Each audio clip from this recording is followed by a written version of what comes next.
you like rallycross, if you like the sideways action and all the madness, RallyX TV on YouTube is the place to watch it. So like, subscribe, and you know where to find us. Fraser McConnell knows where he's at, doesn't it, eh? RallyX Nordic Round 7, Arvika in Sweden. You are watching us live. We're coming to you from the side of the circuit with one of those white trucks down on the right-hand side. My name's Andrew Coley.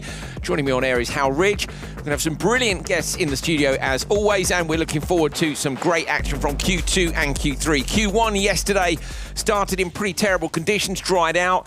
It was slippery. Most of the championship protagonists are where we'd expect them to be, towards the top of the table. Actually, just looking through it, open two-wheel drive is the one where it was the most mixed up. I'd say that's where the track conditions probably changed the most, and also how two-wheel drive and 10 million horsepower, not always ideal in the rain. Absolutely not, no. I mean, it rained, didn't it? And then it stopped raining, then it drizzled a bit, and then stopped. And we were talking a lot in the broadcast with Kevin Hansen in the studio how, you know, those conditions are so difficult. It's just rained a little bit outside now again, hasn't it? So, there you go. That's as we were walking, we just walked back from OMSE and seen Kevin Eriksson and also Fraser McConnell, and it started to rain, and I did just think, oh, but looking at that, Hal, it's still pretty dry, isn't it? I don't think it's what it was yesterday. So I would like to see a dry. I love it when it's wet and mixed, and bringing that on for the rest of the weekend. But now I'd love to see a bone dry session, ideally, just so we can get a good idea of where the pace is at. Yeah, I would like to see a dry session too, just to liven things up, basically.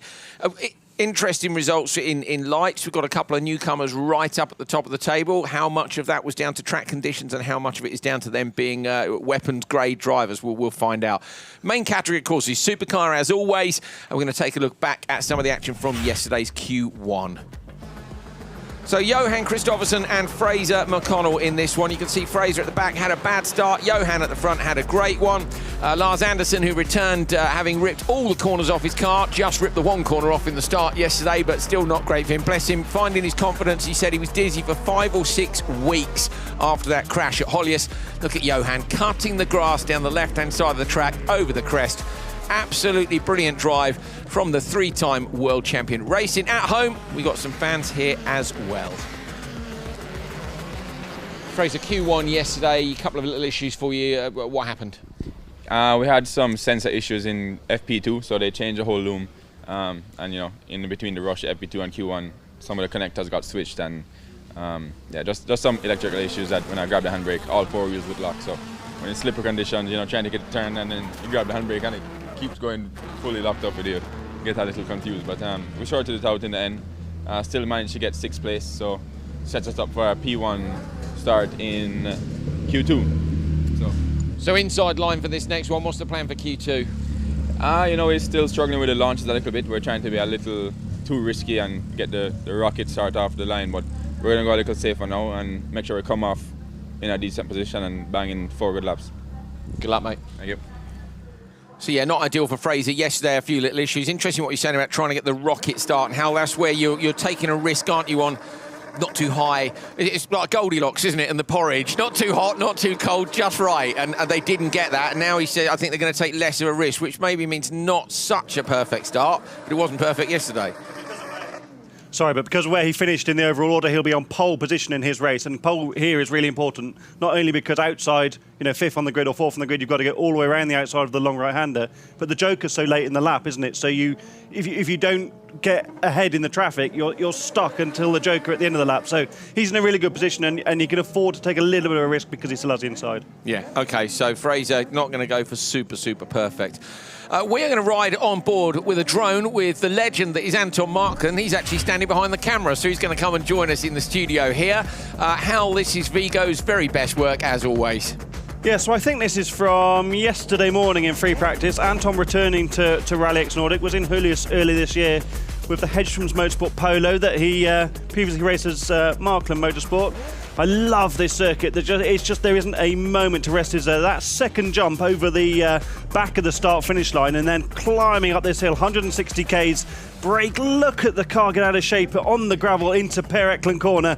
Anton runs really wide and misses the apex by a good margin. We can ask him about that in a minute. This right-hander as well is so important to carrying the momentum down to the really tight left-hander. It's all about getting the car stopped, getting it rotating and getting it straight to drive at the finish line.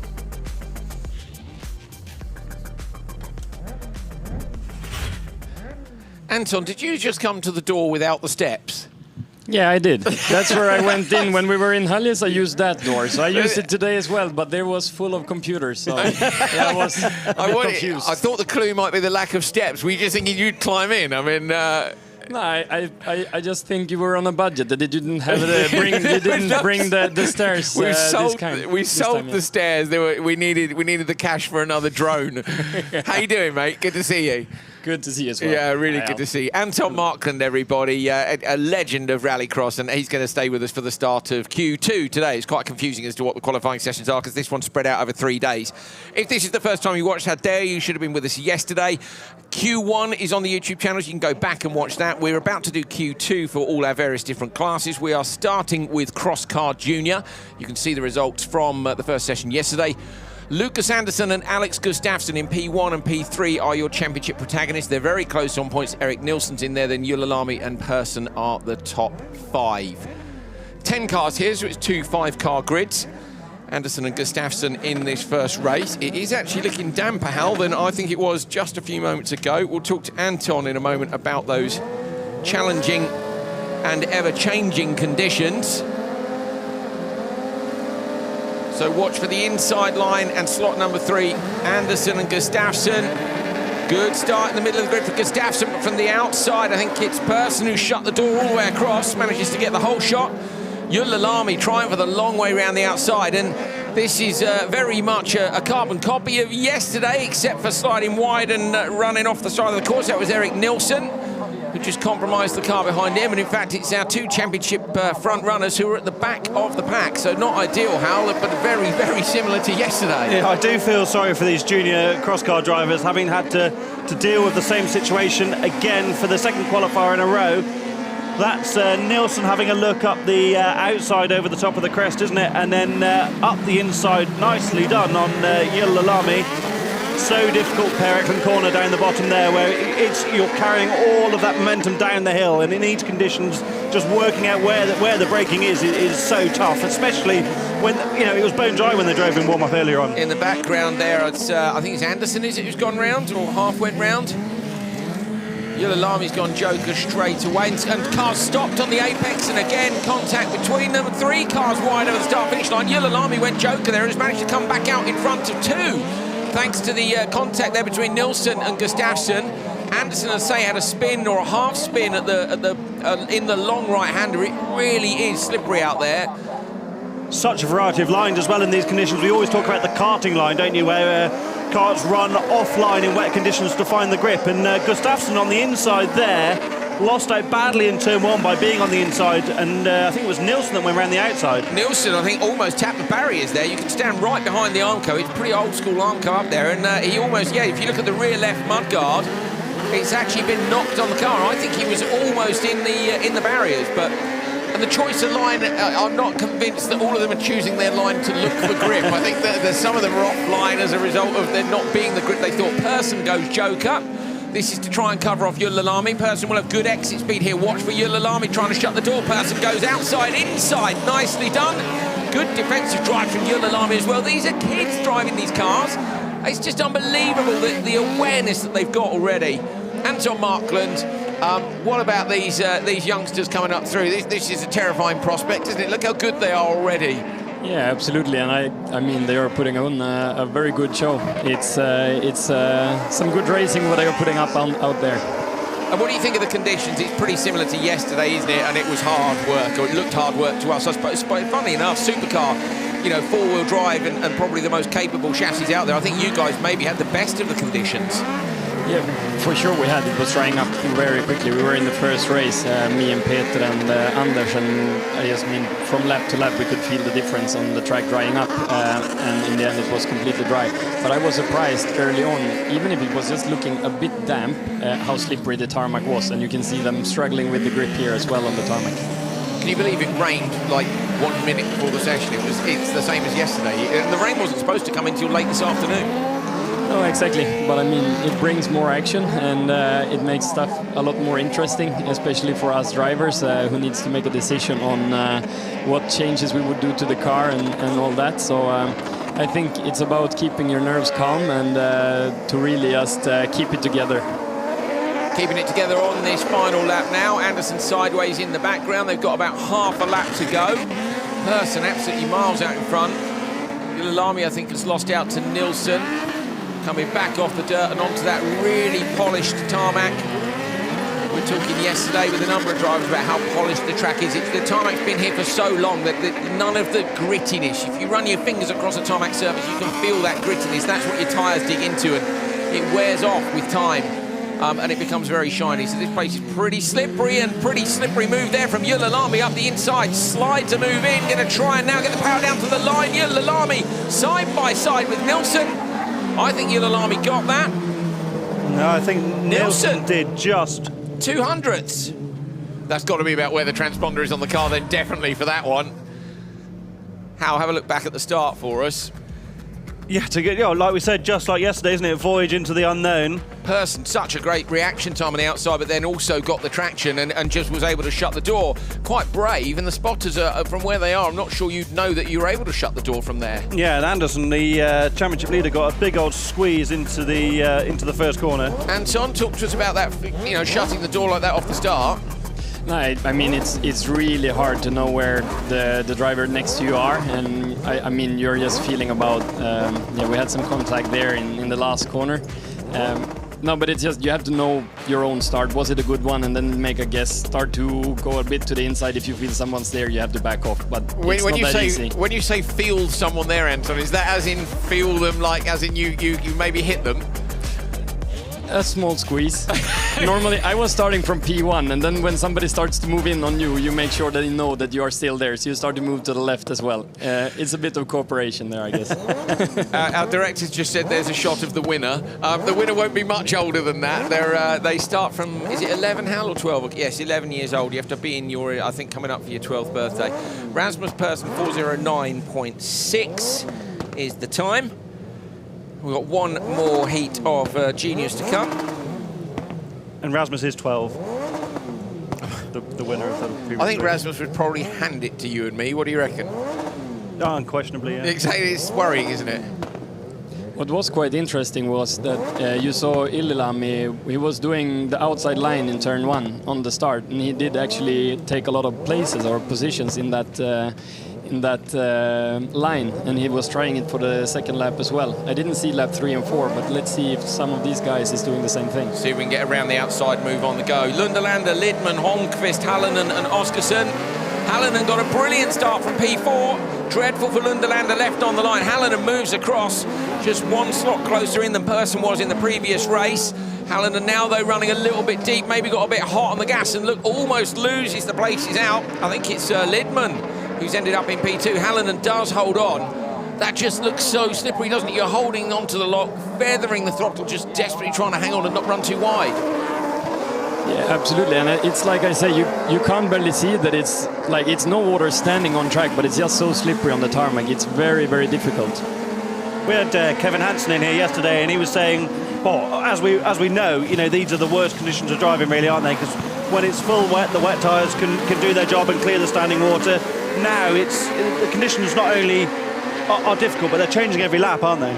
Yeah, absolutely, and I mean, like we were speaking about yesterday as well, the gravel, what you're picking up on the gravel sections, you're pulling that out onto the tarmac, and even if the track is actually drying up, the grip won't be a lot better.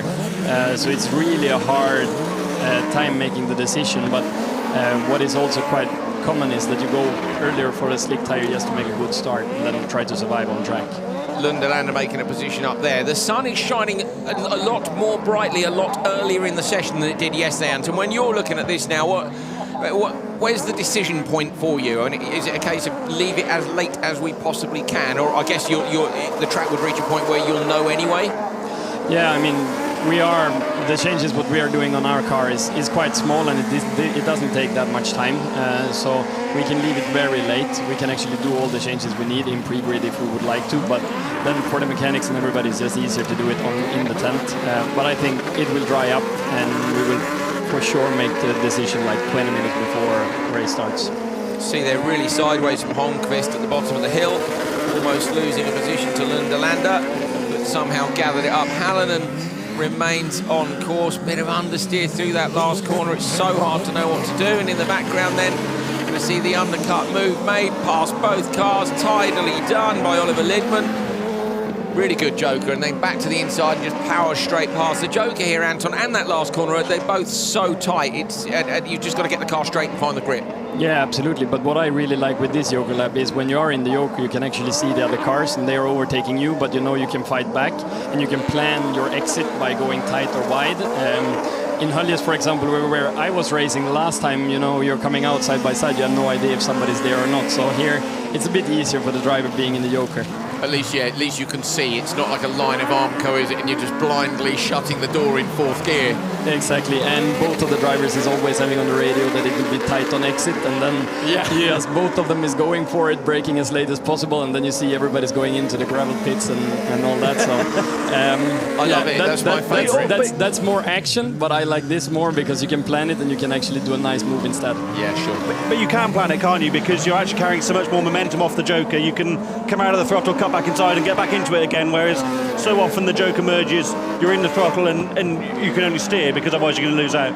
Exactly, and here it's all about making the decision and to understand the car in the normal line, if he's going wide on exit or if he's keeping it tight on exit, just to make the decision if you're going right or left, because otherwise you can, if you go for the right and he's going wide, then for sure you will end up in the Armco. So that's an important decision. A move there from Lunderlander up the inside of Lidman, managed to find extra traction on the run from turn 3 across the back. Hallinan, when they last crossed the line, was 5.3 seconds up the road, as you see Oscarson off at the side of the road. So Hallinan is 5.3 down the road, but both these two drivers did a best lap on their last lap.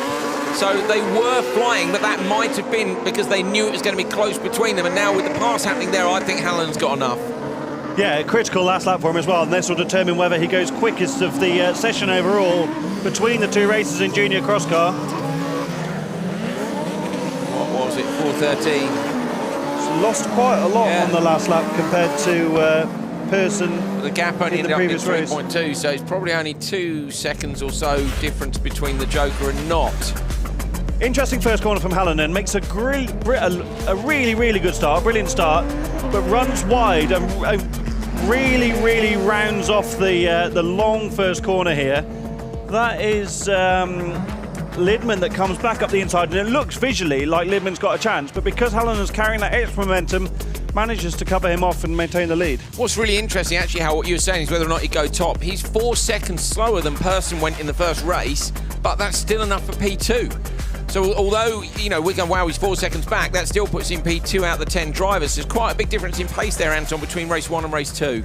Yeah, but I mean, I think what we see is the track is, again, being a bit more slippery, and as well, with these conditions, it's so hard, and even if you see the tracks or the lap times being very close to each other in the dry, it will always be a lot more spreaded out in the rain, so I think that's what we're seeing here. It's weird, isn't it, the way the track starts to dry, and at first you think it's getting better, but actually there's a little bit where it's a bit worse, and a nightmare. It kind of peaks and troughs 3 times before it gets to the point where it's consistently getting better. Yeah, absolutely, but I think when we had the rain as well coming in so late, like we had this time around, we were also seeing some of the guys maybe doing a guess and making a wet setup, while some of them is keeping a dry setup and all that. So that is also making them spread out a lot more.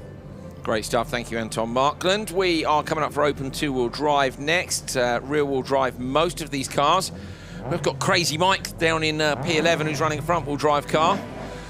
Emil Oman leads at the moment from Urban Bergstrom, Joachim Evertsen, Linus Westman, Marcus Norman, Joachim Rolleving, and you can see then Matthias Janssen, the first of our regulars. Actually, Marcus Norman's done a few, I think. Michael Janssen. And Simon Tiger, championship leader down in P9. But again, this was the session which we felt was most affected yesterday by weather. It really was super slippery, and how you don't really need a turbocharged rotary engine with a gazillion horsepower when it's this slippery. You don't know, and this could well play into someone like Simon Tiger's hands now, couldn't it? Because he's running later, fastest first, remember, in RallyX Nordic. So these are the fastest guys from Q1 yesterday, and the track's only going to improve if the sun stays out. And at the minute it is shining pretty brightly. You can see in the background gaps in the clouds. There might even be a bit of blue sky there. Oman, Bergstrom, Evertsen, Westman. Oman with a great start on the inside line. Bergstrom also with a good start. Oman keeping the door shut, and if they've got their wits about you see that's just exactly all 4 drivers there knowing what they need to do. Tidy move in the background up the inside. Oh, a little bit of contact over the crest though, going to lose out and drop back maybe into P4, then into the door. Keep it tidy, it's a long weekend. Wonder if that's going to get given back again. Going to try and come all the way around the outside line, shuts the door and pushes across towards the grass, and out front that's just really helped out basically. Oman and Bergström have got plenty of time. I'm loving Bergström. We were talking about this yesterday. We've got a couple of a spin now in the background, giving it back again. Westman tried really hard to get that move done through the first few corners, then just dropped it at the bottom of the hill there. Like we were saying in the junior cross cars, Bergström jokers. Like we were saying in the junior cross car, you carry so much momentum down the bottom of the hill. It's so easy to over-rotate the car. Bergström going to try and come round the outside and does. So that's a great move. That's Joker from P2 back into P2.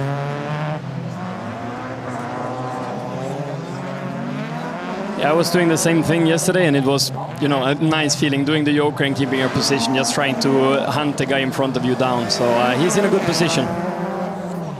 Anton, I remember speaking to you properly for the first time. I think we were in Valkenswaard 2012 when you were just starting your touring car career. How much do you miss driving a rear-wheel drive car in these kind of conditions?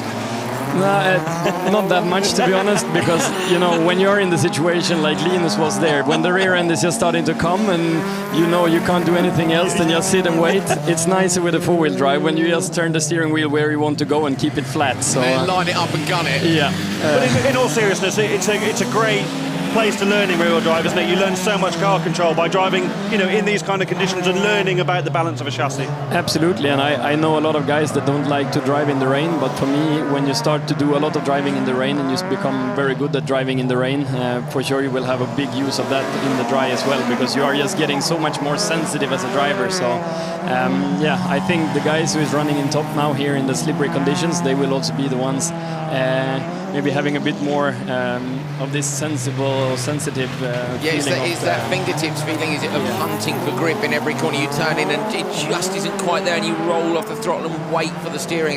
It's hard to describe. If you're doing it well, it's a great feeling.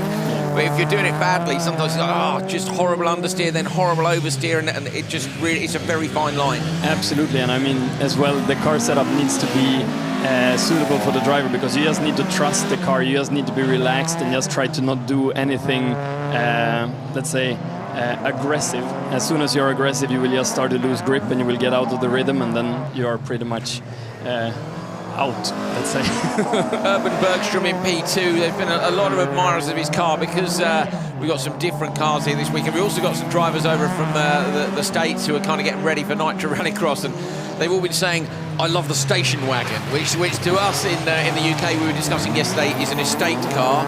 And what was it, Kevin? A combi. A combi with, you know, with the, is that what you call it? In Sweden, yeah. It's a combi. Okay, so there we go. But yeah, I mean, Bergström is hanging it all out either way. He's got enough room for a dog and a pushchair in the back of that one. So it's a family wagon, and he's going to bring it home in P2.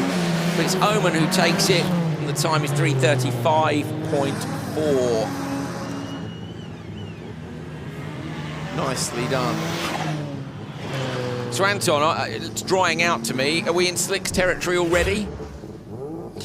Yeah, on the start line, it seems to be starting to dry out, and as well on the start line. So we're getting close, I think. So right now, if you had to go in the very next race, you'd be on wets or dries? I think I would be safe and do the wets. I think, yeah.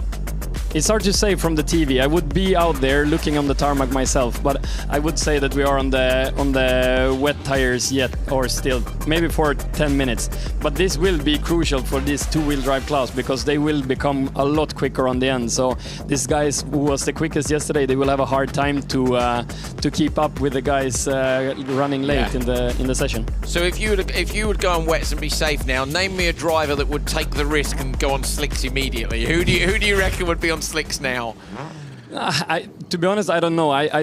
it would be easier to say if it would be Q3 or Q4, because then it's the guys who is maybe a bit further down who had a tough time and just we need to make something to really make the semis, and then you make the guess. I think in these conditions or at this moment you're wanting to play it a bit safe and just hope that you are as good as the others and score a good result. So it's not critical enough Liam Doran. yet. I was going to say Liam was going to be the one that I would have said would have gone slick straight away. I like that, Hal. I was wondering if Anton might say the same, but actually Anton is just cleverer than us and had a much better explanation of why, didn't he, really? Which is fine. Marcus Norman, Joachim Rolvik, Matthias Janssen and Michael Janssen, and that's a jump start, I think, from slot 2, which is Rolvik. Sometimes that is a reaction by them to somebody who has gone, but I think on this occasion he's gone. So that's going to be a double joker. We've got a grid crew coming back out to line the cars up.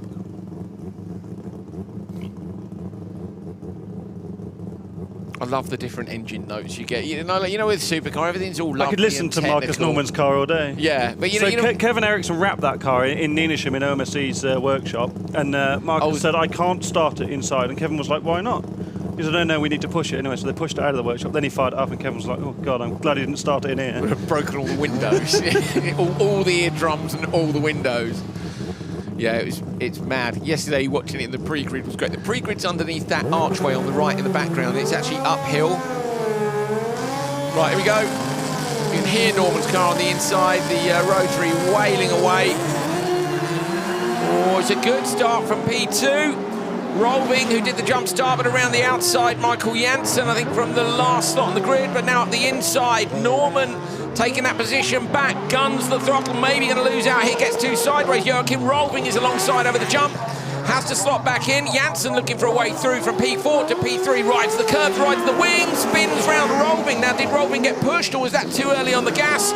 Double joker to do that is a disaster for them, but ideal for Marcus Norman, who's got just out in front. A lot of pressure now coming on Janssen from Janssen. Brilliant first couple of corners from Marcus Norman. Got the braking absolutely spot on into the first corner, having not won the start. Then got back in the throttle just to push the nose out and maintain track position, and then maintain composure over the jump as well. I think the Fiesta just over-rotated. I don't think there was any contact involved. Maybe not. So, they've both gone joker. So both Janssen and Janssen have gone joker, and that's not what they wanted, but at that point they'd committed to it already. In the background, Rolving going to go in as well, because, of course, double joker for the jump start. Now, I've got a Swedish question for you, Anton. So we've got Matthias Janssen with a double S, and we've got Michael Janssen with a single S. What's the difference in how we say it? I would say it the same, I guess. You would? So we're not doing. I thought we must be doing it wrong, and there must be like an extra thing to say. But Janssen and Janssen is fine. I think it's the same way you say it. It's no difference. It's just to be honest, I think that's the original one is the two S's, and then one S is just another way to write it. High fives to me and Hal. Look at us and our Swedish. Super finale. And now Janssen. Tack. Norman goes joker, comes out, wails the revs on the exit. Janssen coming out on the standard lap, did his best to try and get through, but no hope there with the extra pace off that joker lap. And I think things really are drying up out there now. How the sun is still, there's still shadows out there. Not quite as bright as it was. Yeah, there's kind of a dry line. You can see a bit of dust as well off the loose, can't you? Just in the last couple of laps. The top shot actually gives you a much better idea. The dark patch there in between the two corners is gravel. I reckon it slicks, Anton. Yeah, to be honest, I think this is... Norman on the brakes. A puncture. Is it puncture? Right rear, yeah. Right. There we go. You see, that's why Anton Markland is a legend. Anton thinks puncture right rear. What do you think, Hal? Yeah, it looks like it, and that's probably from the jump landing on the first jump at the start of this lap, because you land sideways and all the inertia of the car's landing on the sidewall of the tyre. It's so easy. It's not necessarily a puncture, is it, Anton? It's more that the tyre could easily just got popped off the rim. Yeah, exactly, yeah. Same result. Not what you want. Yeah, ultimately the tyre's still not on the wheel. No, but it's yeah, I know what you mean. Rather than so the tyre hasn't been pierced. Yeah, exactly. It's just been. Where we're seeing them exactly now. We saw Fraser McConnell get a puncture there last year, but the next jump is what people don't realise on this circuit. Well, this is a great shot because you need to get a bit of the rotation done before the jump, and you see the top drivers like Anton start to turn in a little bit just before that crest. When the car lands, where Ollie Eriksson got his two punctures last year, that was exactly where that happened. And Marcus Norman struggling now, coming through the right hand. You can see where he wants to lean on the rear left, it's just nothing there. But these are hard to drive anyway, never mind when you've got 1.5 tyres on the back. Yeah, exactly. Hung it all out. Going to get to the finish, and actually, with the conditions being that bit drier, maybe not going to lose a huge amount of time considering it's a puncture. Over the line, that's going to be fastest so far, so that is 3 seconds quicker than Emil Omen went. Matthias Janssen coming through, and here comes Norman at the back of the pack. Yes, go on, light it up over the line. And Norman, okay, Norman does go P7 of the 8, so 3:44. He's 12 seconds back from Janssen. When you think he was leading, it would have been quickest, so that is frustrating, but it's not miles off the back of the pack. But we think it's, oh dear, he's broken the spoiler. That's not ideal, is it? That is not ideal. Compromise the aero. Yeah. I don't think it would have made too much difference with the ride height being so significantly different, would it, with the one tyre at the puncture? I mean, he's got issues there. Just look at Norman's first corner. Lost out at the start badly, but then carried all that momentum around the inside, but opened up the second apex. Got very sideways, but was still able to cover off the inside over the jump. This jump, Hal, or the next one? No, it'll be this one where you got the puncture because the car's unloaded the other way for the next one. I wasn't sure that, you know, okay, yeah, that looks like a mistake to me in the damp. I think we're about to see it, are we? Is it already gone here or not? No, that's the first one. Yeah, I wondered if he'd pushed really hard over, because a number of people have overjumped. They said, didn't they, yesterday, McGuinness on his outlap, they said he was like, yeah, way too far. Not flat. No, and then Hallinan had a headache, didn't he, bless him, because he'd gone flat over that first jump, and Anton and landed like too flat after it. It's a hard landing if you go over it too quickly, and I wondered, because when you're side by side, you take that extra risk to go an extra metre on the jump and try to take the position. I wondered if that's what Norman had done, but it doesn't look like it. I think what he probably did when he had a puncture was he just landed it with a bit more angle than usual. Yeah. And then he just popped the tire off the rim and let the air out. So he doesn't need to necessarily have jumped too far or anything, just a bit too sideways. But what I was going to say about the conditions is, like, I feel that the conditions is now like when we were running our qualifying heat yesterday, and then it's for sure dry tires, and it will dry up real quickly now. So I think we will start to see guys doing better and better qualifying times. And these guys in open two-wheel drive were, say yesterday, it was super slippery, but there was a significant difference in their time through the session. So the track developed for them, but I'd say it's developing even more quickly this time. So Simon Tiger, who yesterday, our championship leader with a... He was in the first race yesterday. Yeah, and he's in P9. Now, Simon this year won how many races? Too many races. This time, brilliant start on the inside, just about getting the traction. He'll try and hold on to that inside line. Running it a little bit wider than I thought he might now. Side by side again. Up towards the jump, smoothly over it, but he have the inside line for the right-hander and should hold on. Cuts the curb, get it straight on the gas. Nice, calm, collected drives from Simon and holds on. I love this first half a lap where you can, if you give each other respect, you can run side by side. Not many circuits where you can run side by side, still banging doors and riding the curbs, but getting away with it. I think it's really good, and that was a nice tidy move there from Simon. Can't help but feel a little bit sorry for Simon, because of course he was on for an incredible streak of results, but was DQ'd, wasn't he, in the last round at Oulu. That first corner contact, wasn't it, between Venelainen and Tiger coming up to it was miles before the first corner. It was about 8 metres off the start line, wasn't it? They got into each other and they stayed in each other. It was a shame that Rodders have an amazing final, because they haven't really met on pace. And Venelainen got DQ'd for it as well, if you're wondering. So it wasn't, at least it was fair. They both got into each other, they both got DQ'd.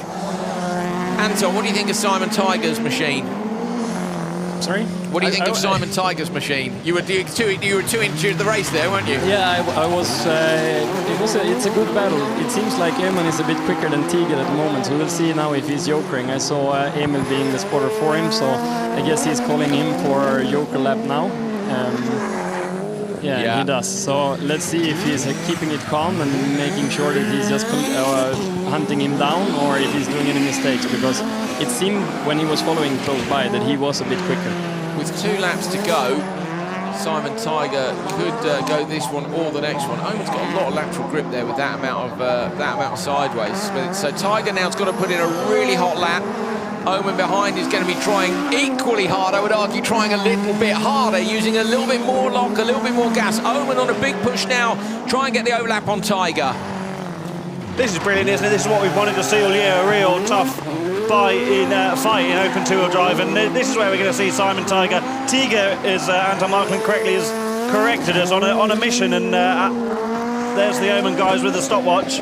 Oh, it's going to be super close between them. Simon Tiger goes to the outside line, have a better run to the line. Oman will try and cover him off, though. Oman's going to park it on the apex, make Tiger go the long way round, but it's enough power, minus just one part of the bumper. Simon Tiger gets through, and that's what he needed to do. Oman, though, with a great lap. I think Oman might have a problem, yeah. Oh, no. So easy to break a steering arm or suspension link in side-to-side contact like that. Rallycross cars aren't really designed to have a lateral impact like that, are they? I mean, of course they're made, amount of impacts that, of course they're made strong, but you can't. But there's some things you can't protect from because you get to the point where once the wheel's exposed like that, and that's where you see on the lights cars when you see rolls and stuff. Because once the bodywork's gone, it's you get climbing. The wheels need to be protected, don't they? Yeah, the tyres climb over each other, and you're in a bit of a mess. So Simon Tiger did the work on the second to last lap, had a good exit from the Joker. Oman, I think, did the right thing, making him go round the outside. We've seen a lot of people boost it up the inside. Tiger went round the outside and has gone to the top of the table. It's 6 seconds faster than Bertelsen. Track conditions have changed massively. So, Anton, is there a point at which you're on the WhatsApp to the crew saying change the settings, or have you done that already? No, we have done that already. We had 3 different options that we would choose for, and I think at the moment it's quite clear that we are going for one of the options, so I trust them.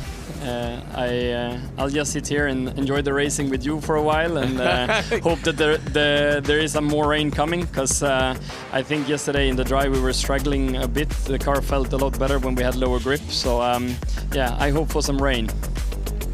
Side by side for Simon Tiger with Oman. A little bit of contact there, look, in the door. This was in turn 2, I think, turn 3 as we've been calling it. We did have a chat with Johan yesterday about whether or not it's turn 3, and he called it the pit corner in Swedish. What's that called, Anton? The paddock corner, what's it called? Depåkurvan. That's it, yes, Portkurvan. Depåkurvan. Depåkurvan. Depot. That's good. There we go. Me and Hal would just murder to anglicise it. Like Simon Tiger, basically. He's going to remain Tiger for this year, and then we'll ask him what he wants for next year. I think we might be able to have a quick chat with him, actually, in a moment. There is Oman and Tiger coming to call. That was quite a clatter, wasn't it, on the contact there? Here's the result. Simon Tiger with a 326.4, and I say that the previous fastest was 331.9, so significantly quicker than Morten B. Bertelsen. Crazy Mike with a 334. What does that put Crazy Mike into P4? Nicely done. Simon, the track conditions now, it looks really, really dry out there. It's super fast, and a great battle between you and Oman. Yeah, I should have put slicks on it. So you were on wets? Yeah. It was raining when we pulled up to the pre-grid, so... Okay, so, but you've gone fastest. You've just gone 6.5 odd seconds quicker than Morten B. Bertelsen. You're at the top of the table now, and there's just the one race to come. So we've got Larsamo, Christensen, Persson, and Fredrik Tiger in the next one. Do you think you can hold on, or do you think they'll go quicker in this next race? I don't think they will go quicker. Okay, cool. There we go. Perfect. So you've had a good season, Simon. Obviously, a little issue last time out in Oulu. This is kind of a championship weekend for you. Are you enjoying the weekend? Does that take the pressure off? Yeah, I think I already won the title, but I struggle in rain, so I hope it's dry tomorrow, so we can show them our real pace. Okay, I'm sure you can get it done. I'm sure you can get it done. Who's going to be watching back at home? I get messages from your family watching RallyX Nordic. So who's going to be watching this back at home, or if they come to the track this weekend? Yeah, I got a lot of sponsors watching, and my mom and my girlfriend and grandma, and everyone is at home watching. So I think it's your mum that normally sends me the messages after the weekend. Yeah, so, probably. That's fantastic. Okay, fantastic. Thanks, Simon. Best of luck for the rest of the weekend. Yeah, talk to you later. Bye, mate.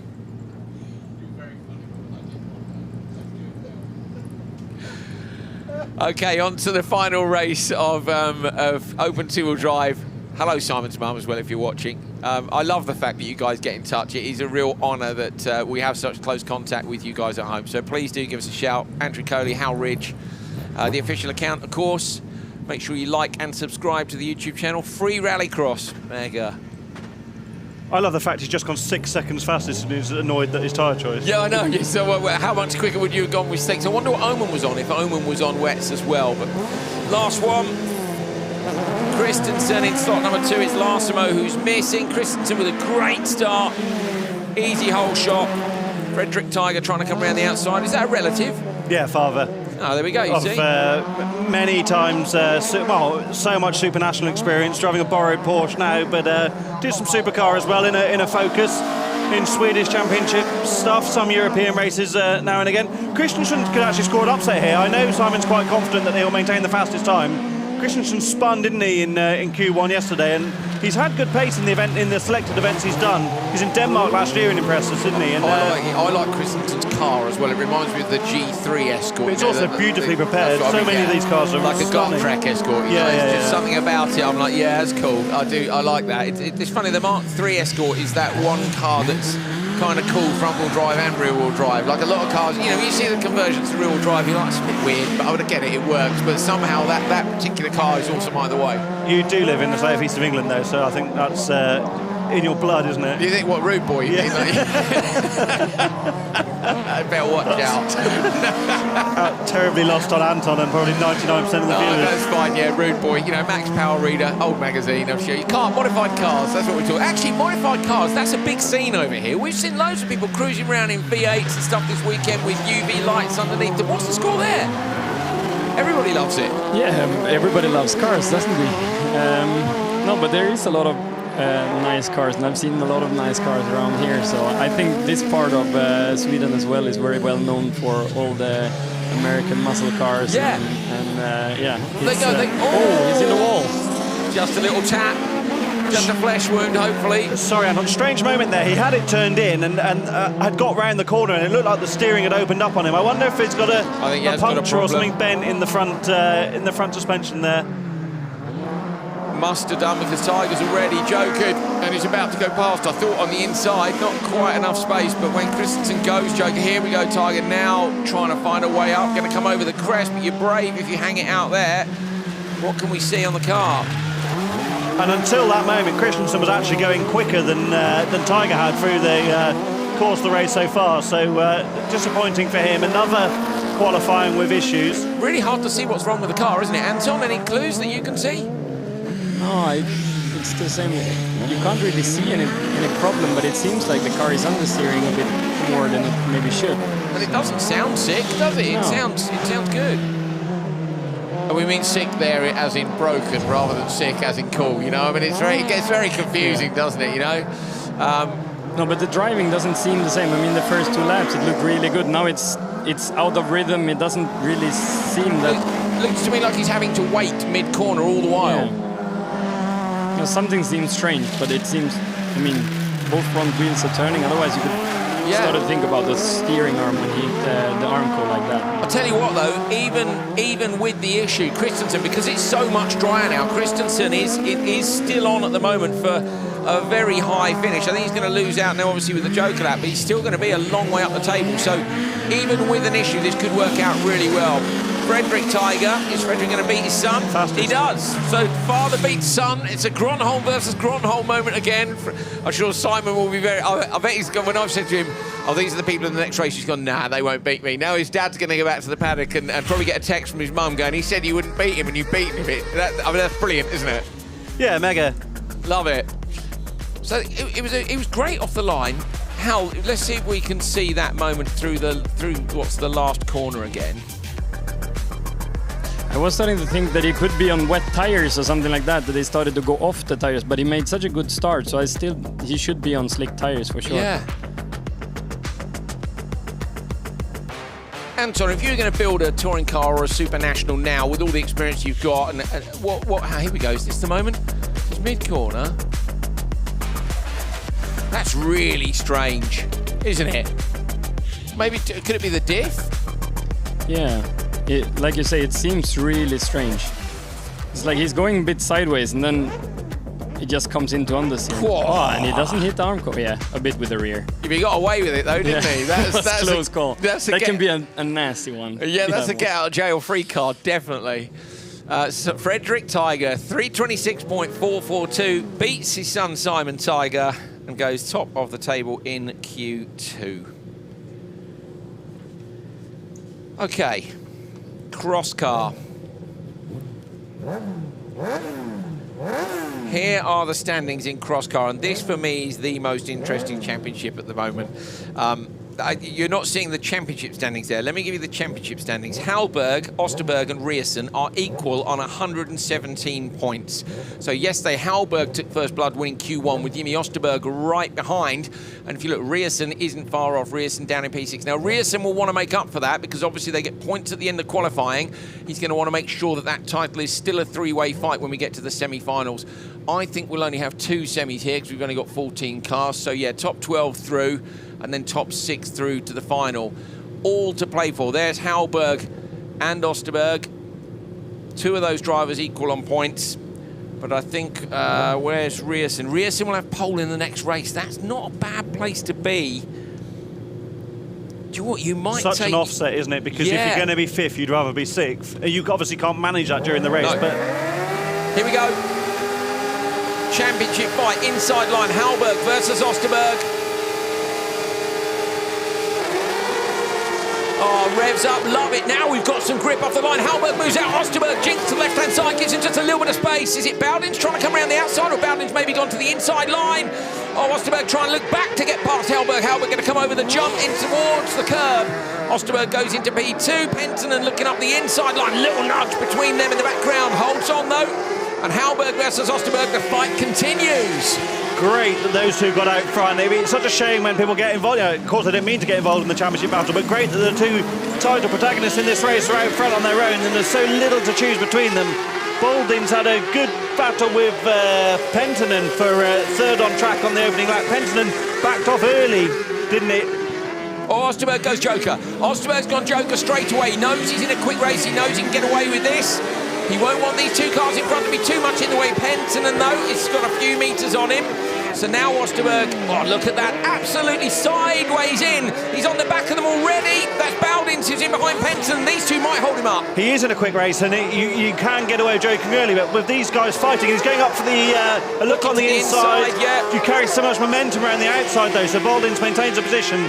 Osterberg, I mean, needs these guys to get on with it and get out of his way, or Joker and remove themselves from the situation. I think he's gone a lap too early. Sorry, I think 1 more lap would have been a safer move just to see. At this point in the weekend, you need to maintain your position at the top, approximately the top of the overall standings, and it's a risk, isn't it? But you get big reward from big risk sometimes too. Let's have a look in the background, and no, Bowdens and Penttinen have both continued. So now Osterberg is caught behind this little fight. Hallberg out front. What's the gap between them? Hallberg is 3.2 up the road from Osterberg, 2.4 from Penttinen in P2, so there's still absolutely nothing in this. Look at the inputs inside Bowdens, you can see with the yellow gloves on, soaring away at the wheel. Osterberg still looks to the inside line. Penttinen now has just gapped them by a few car lengths. Hallberg comes over the crest, balancing the car on the brakes there. Down the hill, look at that Penttinen car control as well. Osterberg, though, trying to find a way through, Halbert, no joy. Of course, with the conditions are different now to what they were yesterday, but 3.2 is going to be enough if Hallberg can maintain that gap. He jokers now, and this is absolutely critical. He's done it. Going in 2, so Penttinen's gone in 2. Osterberg coming around on the standard lap, and Osterberg is a fair way back from Hallberg. Now they've got a lap to go, but Osterberg's not going to get past. So frustrating for Osterberg to see the 2 guys who were stuck behind jokering, but knowing that Hallberg had also gone, because there's nothing you can do at that stage. So I think 1 lap later, just follow Hallberg and I don't know, Anton, do you think the track will get any quicker? It looks full dry to me now. I'm not convinced it will change much across the 3 cross-car races. I mean, it might be a bit more mud on the track now than it will be later on in the race, but the big change has already happened, and yeah, here it seems a bit more slippery maybe, but yeah, it will become a bit quicker, but not that much. Hallberg is on a big old push. He really is sideways, coming down now into the last corner. There you can see, back on the brakes, chuck the car in, down a cog, on the gas no line. Hallberg takes it from Osterberg, who joked early. Penttinen and Bowdens, though, I wouldn't say they held him up, but it just maybe wasn't the optimum choice. I think Osterberg would have liked a clear lap to really push and try to close the gap on Hallberg, and he didn't get that opportunity, so it didn't work out. He definitely lost time, didn't he? That's a great shot. Diff outputs there, Hal either side of the gearbox from the rear. Just see the little, you know, the little silver clips that hold the drive shaft boots on, spinning round. Osterberg, look at the inputs there as he tucks into P2, and then they just hold on the inside line. Hallberg and Osterberg rotating the car on the gas.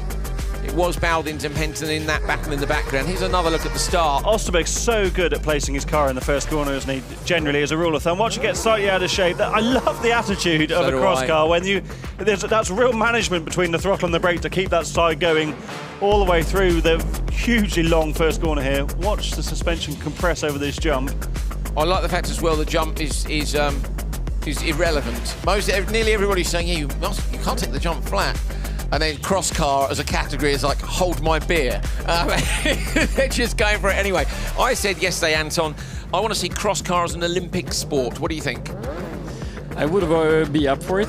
Yeah. Then I'll need to start driving cross car as well. So no, they seem to be massive fun. I've had one try in one of those, but it wasn't on a proper rallycross track. But you know, when you see those cars on track, you just know that you need to try one. Patrick Hallberg, 309.042 leads at the moment. Patrick, that's a great first race. Super tight between you and Jimmy Osterberg down into turn 1, but he then joked on lap 2, and you were super quick from there, no mistakes. You happy with that? Yeah, I was happy. It was quite hard to judge when we got out on the first lap. It was drying up really good, so we didn't really know where the grip level was, but I think I did a good job. To me, the track looks like it's full dry now. I don't think there'll be much advantage in the next 2 races. Obviously, we've got the likes of Rierson still to come. You know, there's some good drivers who had a bad day yesterday, but you reckon you can hang on and take a second session win?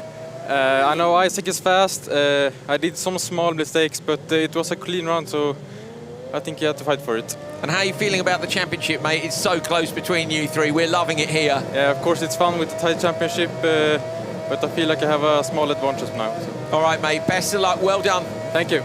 Patrick Hallberg, 1 Q1. He's currently leading Q2. What a position to be in, a 3-way championship fight equal on points. You know, go back to 2019 and the championship fight between the two Hansons and Baccarat in the World Championship. That came down to countback. Actually, Hal, a mental note, we must look at countback in case there are equal points between them. I assume it will go back to wins. Rierson, Treuter, Bendixen, Egerton and Goodison. Rierson desperately needs a good start from the inside line. He has got a good start, 5 cars wide, but Rierson hooks it right up. Pulls a couple of cogs. Now he's got to hold to the inside line. Don't get too deep, Isak Rierson. Rotates it round beautifully. Oh, Bendixen's over. Bendixen goes over in turn 1. It's probably going to be a red flag. So Bendixen's not a bad shunt. He's just tipped it over. I wonder if they'll let it run or not. Watch for the marshal positions around the circuit. They might let that go. Right on the line, isn't it, on the exit of turn 1? I don't know if it is. It looks like it's slightly wide, and red flags, yeah. Oh, it's gutting for Rierson, gutting for Bendixen as well. You know, I would normally be saying I hope he's okay, but for me, Hal, that's a soft roll. There won't be a problem there at all. Yeah, it is right on the line, isn't it, just as it got, you're got right. to the jump. You could see that happening a mile off. He clipped the curb on the inside, it popped up onto 2 wheels, and it took another lump of curb. They're big curbs here, aren't they? And just sent it over. Really unfortunate for him. He's had a bit of a torrid season, Bendixen, with engine problems and... Hopefully no damage to the cage, Hal. That's the main thing, is it?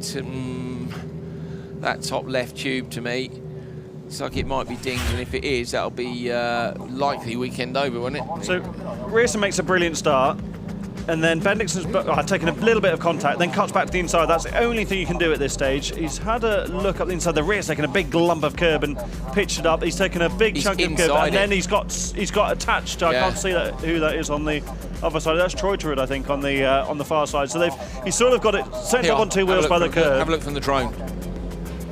You watch the inside rear. He's almost hooked it over the curb. And look, they're both in there. Do you see? He gets a bad bounce, does it? It's almost like his suspension arm clipped the curb rather than the tyre. Had Treuter not been there, it probably would have landed with the left-hand lock on. But you saw normally the car saves you on the outside, but here it was just meant it went over.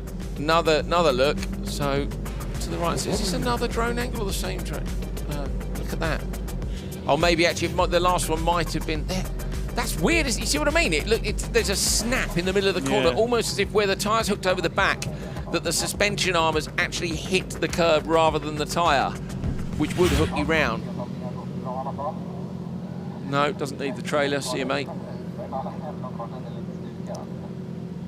Right, let's have a good look at... I think it'll be okay. You think it will? Yeah. I hope so. I must admit, I didn't Well, look it does look a bit squashed on that corner, actually, from that angle, doesn't it? Yeah, if it's bodywork, it's fine. It's if it's a roll cage tube. That's what I'm worried about, is the roll cage tube. You'd think you'd protect that a little more, because the tubes actually look quite exposed on it. You want a little bit of... you want something that when the car's running down the road on its roof, if you haven't had a big impact, that it doesn't graze through the metal, don't you? It doesn't squash the tube. If it goes through a fiberglass roof, nobody cares. You don't want it going through the cage. So will Bendixson be back out for Q3? He's only got to get P12 out of P14 to go through, and Bendixson was P8 after Q1. So although it's bad news for Rearson that the race got stopped, at least he's only got 3 other cars now, and it makes the first corner not quite as congested. Goodison on the outside, yeah, agreed, but Per Goodison on the outside got a great start last time. Rearson will know, got to get the job done again, 2 in a row. Tyres are a bit warmer. It's not easy, this. That's a long old hold as well. Green light, great reactions from Rearson. Look how long he holds on to first gear. The nose of the buggy high in the air, backs it in straight away. Thank you very much. Whole shot last time, whole shot this time. Absolutely no problem.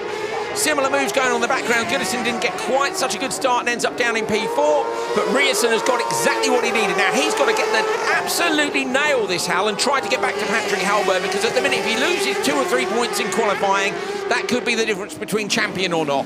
We've seen some wonderful performances this year from Isaac Rearson, absolutely on the ragged edge.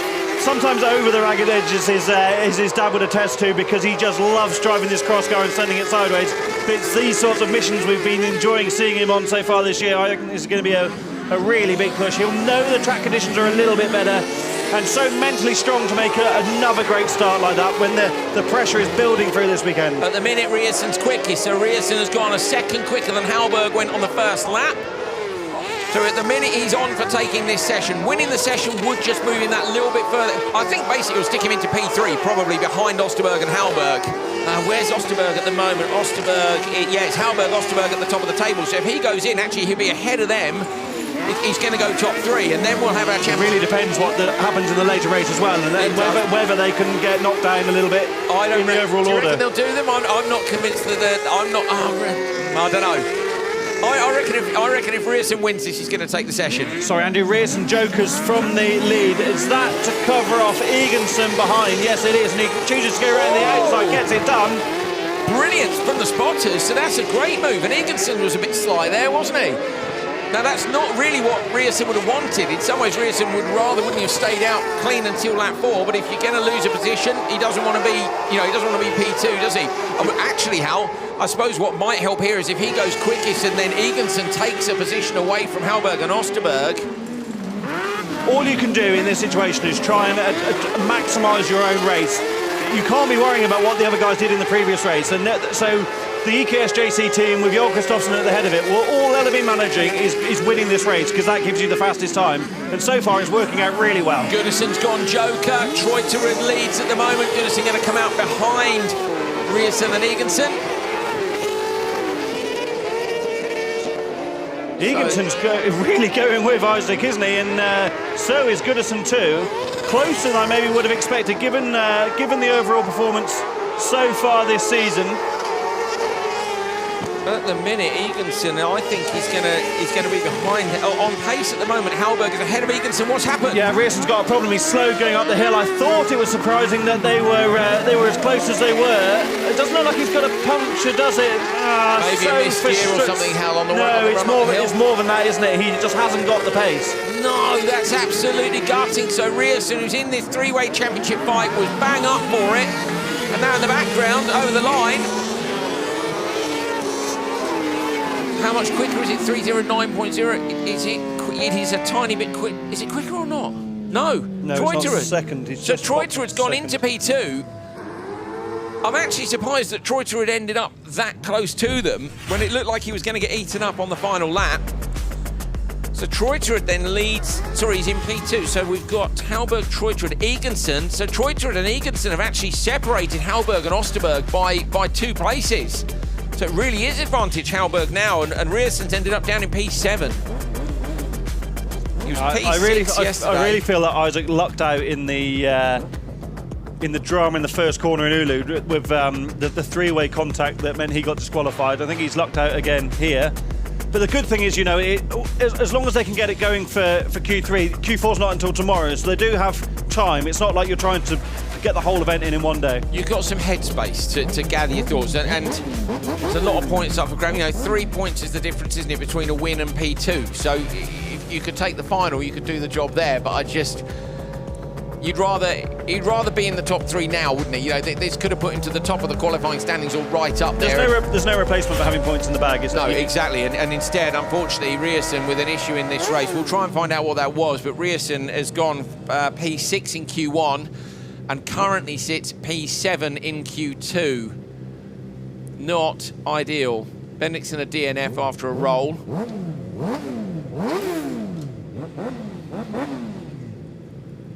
Final race for Crosscar Q2.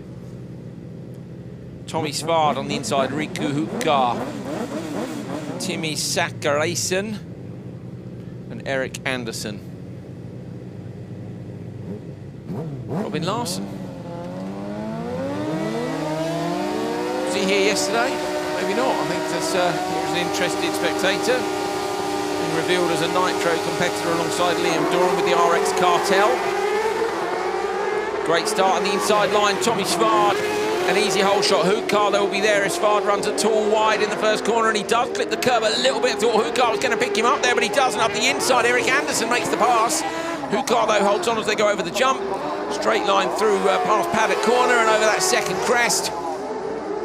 Surprised Anderson didn't get that move done, actually, going over the jump. We've seen that work so many times to get the run on the inside out of turn 2. The track is a lot drier now, isn't it? Look at the dust coming off the... that's where the mud's run onto the tarmac at the bottom of the hill there.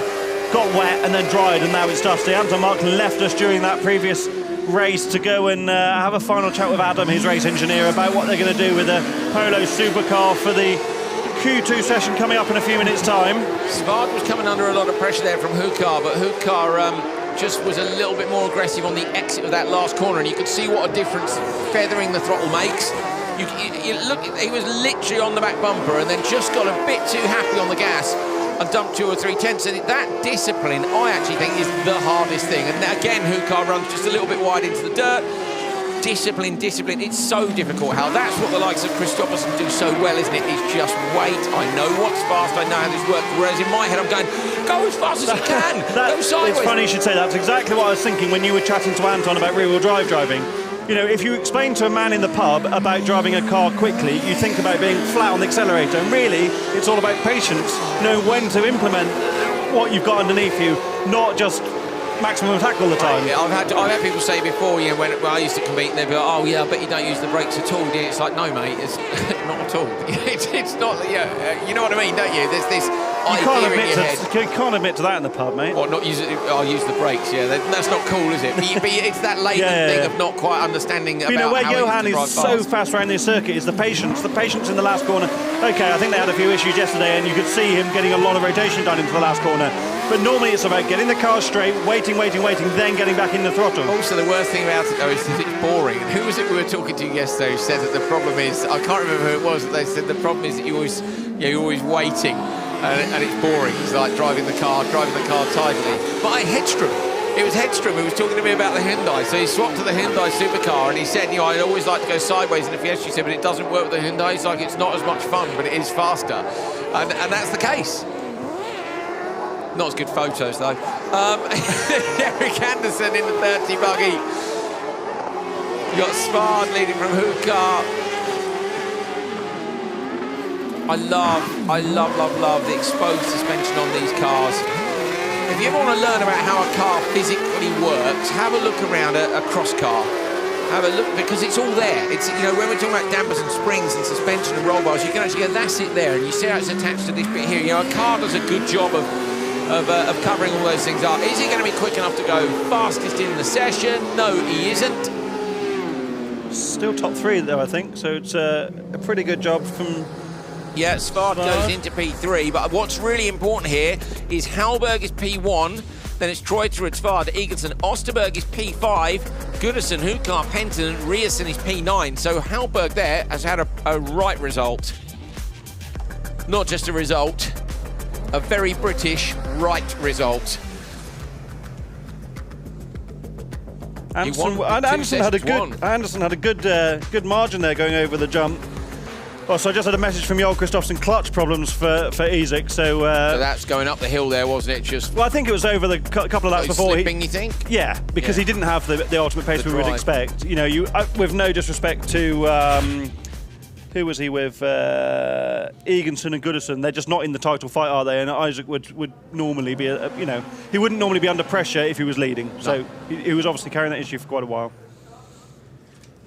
The paddock announcements here always get me. They do. They use a bing bong noise to make sure the whole paddock's listening, but it's the same bing bong noise you hear on a plane. So it's bing bong. You go, oh, hang on a minute, I've got my seatbelt on or something. I've got to go back to my seat. No, I'm not on a flight, am I? It's the exact same noise, isn't it?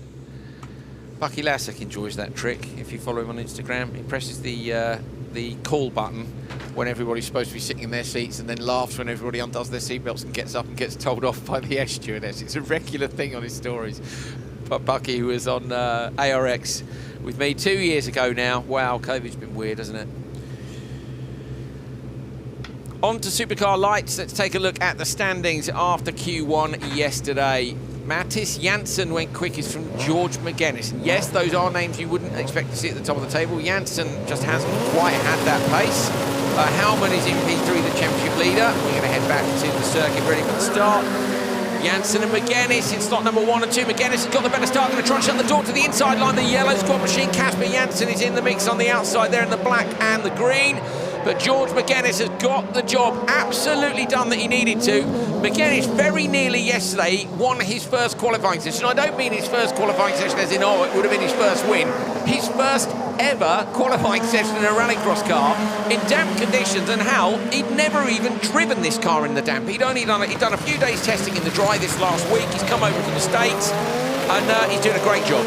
He is doing a fantastic job. I think we shouldn't take anything away from Matthias Janssen either. Made his debut in Oulu last time I remember, so he would have never driven the car in driven the car on ice a little bit, but on a wet and greasy track. Tommy Holman climbs up to second as Janssen made a mistake, and now Joker's get out of the traffic. But my goodness me, what an impression George is making on his debut. 16 years old. I think he's even he's been on an intensive test session this week with Eric Farren and Kevin Hansen, but I think even they stood in the tent a little bit.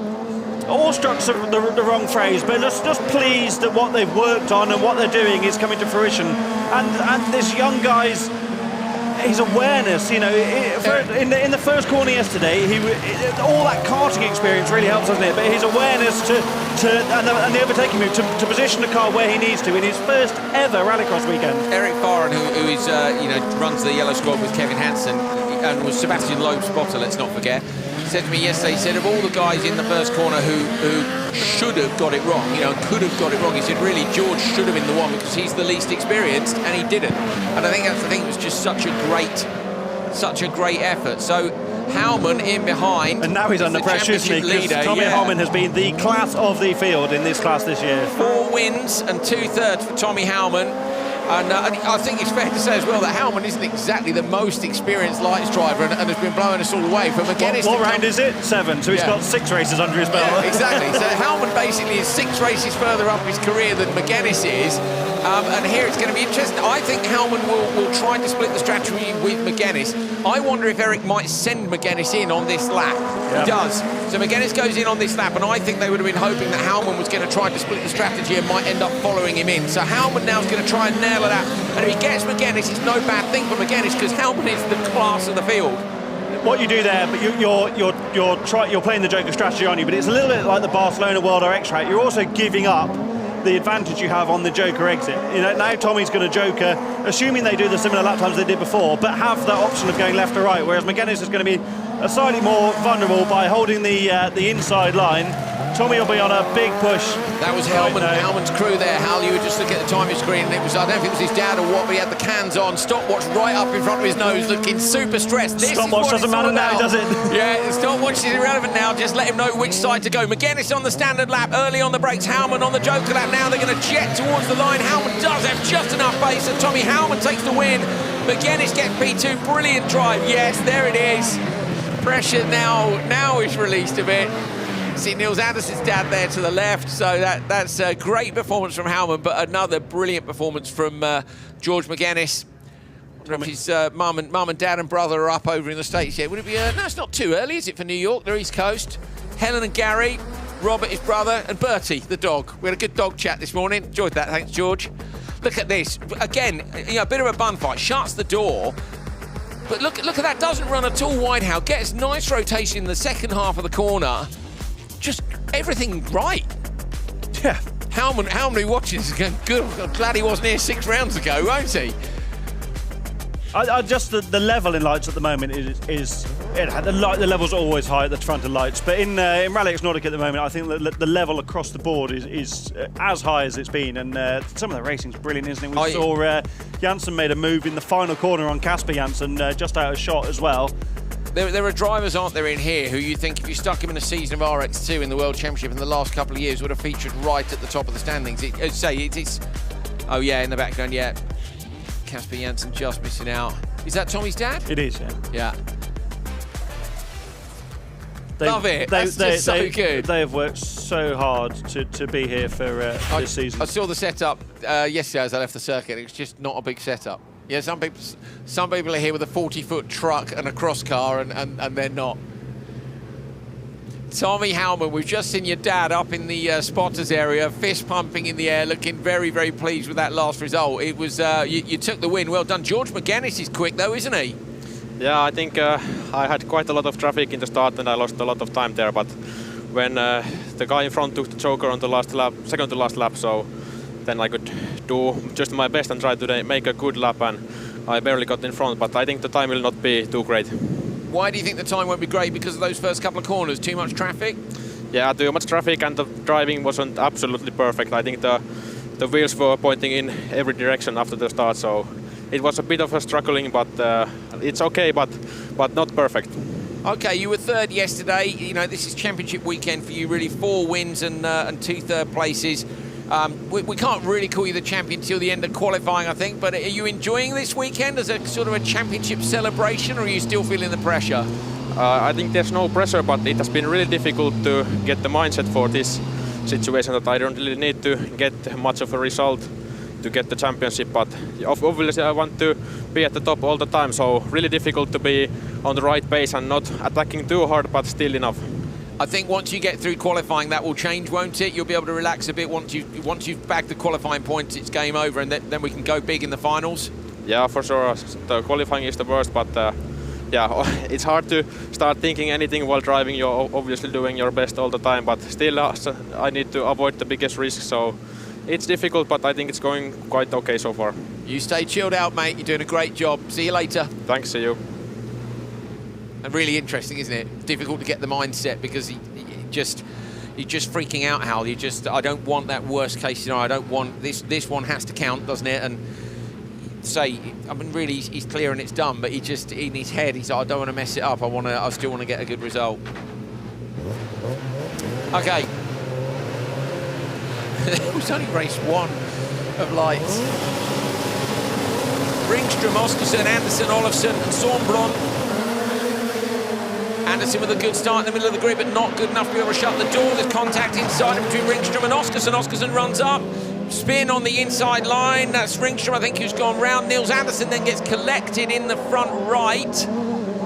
Not ideal there either. That was a bit messy, Hal. It was messy. I thought Nils had locked out and then locked in as the spinner on the inside, but then took a bit of a clout from Simon Olofsson. I think that's off the line on the outside of the first corner, so I don't think that'll be a race stoppage. Great for Mats Oscarsson to get out front, but not what Nils Anderson needed on his home circuit. No, Anderson losing a bit of time. Sat and had dinner with him and Johan yesterday in the tent.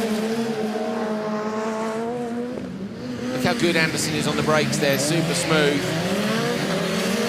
Yellow flag in turn 1, but that's not really going to affect any overtaking. Certainly that doesn't affect the run from the Joker. That yellow flag is for the corner after, so you can still overtake on the Joker exit in the last corner. You've got to get it done though before the line, haven't you? And so many of those moves continue through the first corner with the variety of lines available. I suppose you'll have to duck in. Yeah, I think it's not ideal, but it's also not the end of the world. And really, what Per Anderson, Nils' father, will be doing now, probably if Tommy Kristoffersson in his ear as well, will be just to try and split the strategy. They don't want any fights on the Joker exit. I wouldn't be surprised to see Nils Joker now. Joker option if Olofsson doesn't. Watch for Nils. Nils goes standard lap. There we go. Olofsson goes into the Joker. So he would have had the Joker option call, or whatever the Swedish version of that is, to say, you know, just do whatever the other guy, the opposite whatever the other guy does. Yeah. It's just sometimes, isn't it? I think you don't. Of course have to, we saw yesterday 2 people committed to it at the same time, you know, but then in the slippery conditions, I think that's more likely than now. Because if you go over, you waste so much. You can waste so much momentum by trying to get the. Remember Petter Solberg, 2014 and 2015 at Julius. He would follow someone into the Joker, then grab the handbrake, change his mind, career over the gravel, and like that's Petter all the time, isn't it? Because he's just always looking for an advantage. But actually, you'd be better to follow. Yeah, just go. You're going to lose a second doing that. Nils Andersson now goes Joker. He'll try to get the overlap on Olofsson on the inside line. Watch for Andersson's exit. Olofsson's going to run him wide, but Andersson's wise to it. This is his home circuit, and that's a great move by Andersson. Very good. It's actually clever to take the Joker first, because the guy coming behind is the one trying to execute the overtake in that scenario, because you have to give way to the standard lap in the rules of racing in Rallycross and the Joker merge. And if you don't get it done by the line, although it's irrelevant now because it's the final lap, you would be the one making the overtake under the yellow flag. So not a bad call there from Sandra Holtken, Simon Olofsson spotter, but immaterial in the end anyway. Oskarsson in the orange and black here. Oskarsson on the first lap, the bottom of the hill was keen on the throttle.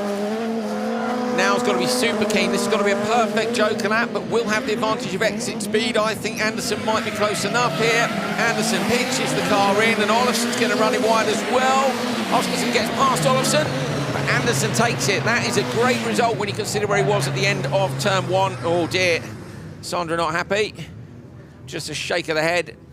Not a terrible result, is it? It's just not. It's not exactly what they wanted. 5th overall so far. 2nd for Nils. Tommy Holman will be pleased with that, but I think so will Nils be as well after this bit of a bum fight in the first corner.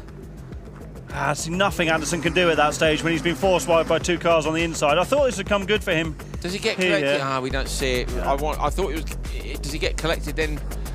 Is it by Olofsson on the exit? Olofsson gives him a bit of a whack on the second part of the first corner. See, look at the start he's had here, but on these inside, there's no. Oh, look at that! That actually hits the barrier. So that, and then Andersson basically, there's nothing any of those drivers can do. So on the inside line, hitting the barrier was Ringström. That broke the steering.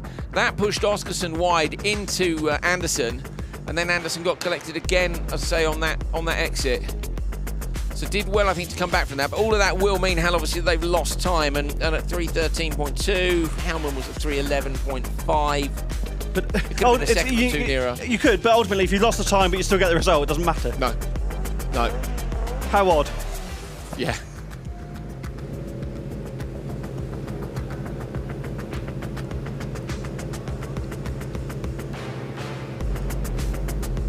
Wow. Olofsson got lucky there. Oh, and lucky not to. So often you see that happen in that corner, and the car grips up as it hits the wall and fires into the arm on the outside. First public appearance for Robin Larsson's Monster Energy cap. Yeah, with the cartel this year, heading to Nitro Rallycross. I can't help but think that the Nitro Rallycross tracks are going to suit Robin Larsson down to the ground, aren't they? I think so. Him and Sandy McSenderson are going to have a decent season, I reckon. I've never seen Robin go sideways. No, he's ever so tidy and sensible.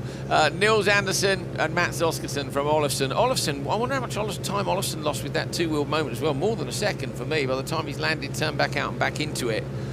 But not as much time as Ringström lost. Broken steering, that's scooped up already. I was trying to figure out here what the likely results are going to be, but we've still got, because of the way yesterday was, Enlund, Osland in this next one. Yeah, Hookfist. Oh, likely results overall in lights. Yeah, because you sometimes with fast dispersers we've got here. You've got people in every race that could do. Yeah, could exactly. Do it, because of how upside down yesterday's session was. There's 2 of them right there, Martin Enlund and Linus Osland.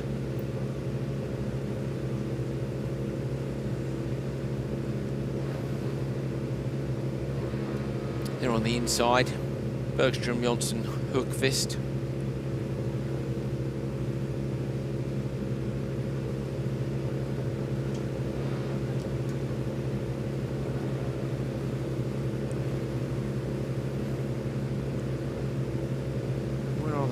right, Enland. Ostland's down P12. Yeah, Enland P11, so they're just inside the semis. Basically these guys, of course, are 11 to 15.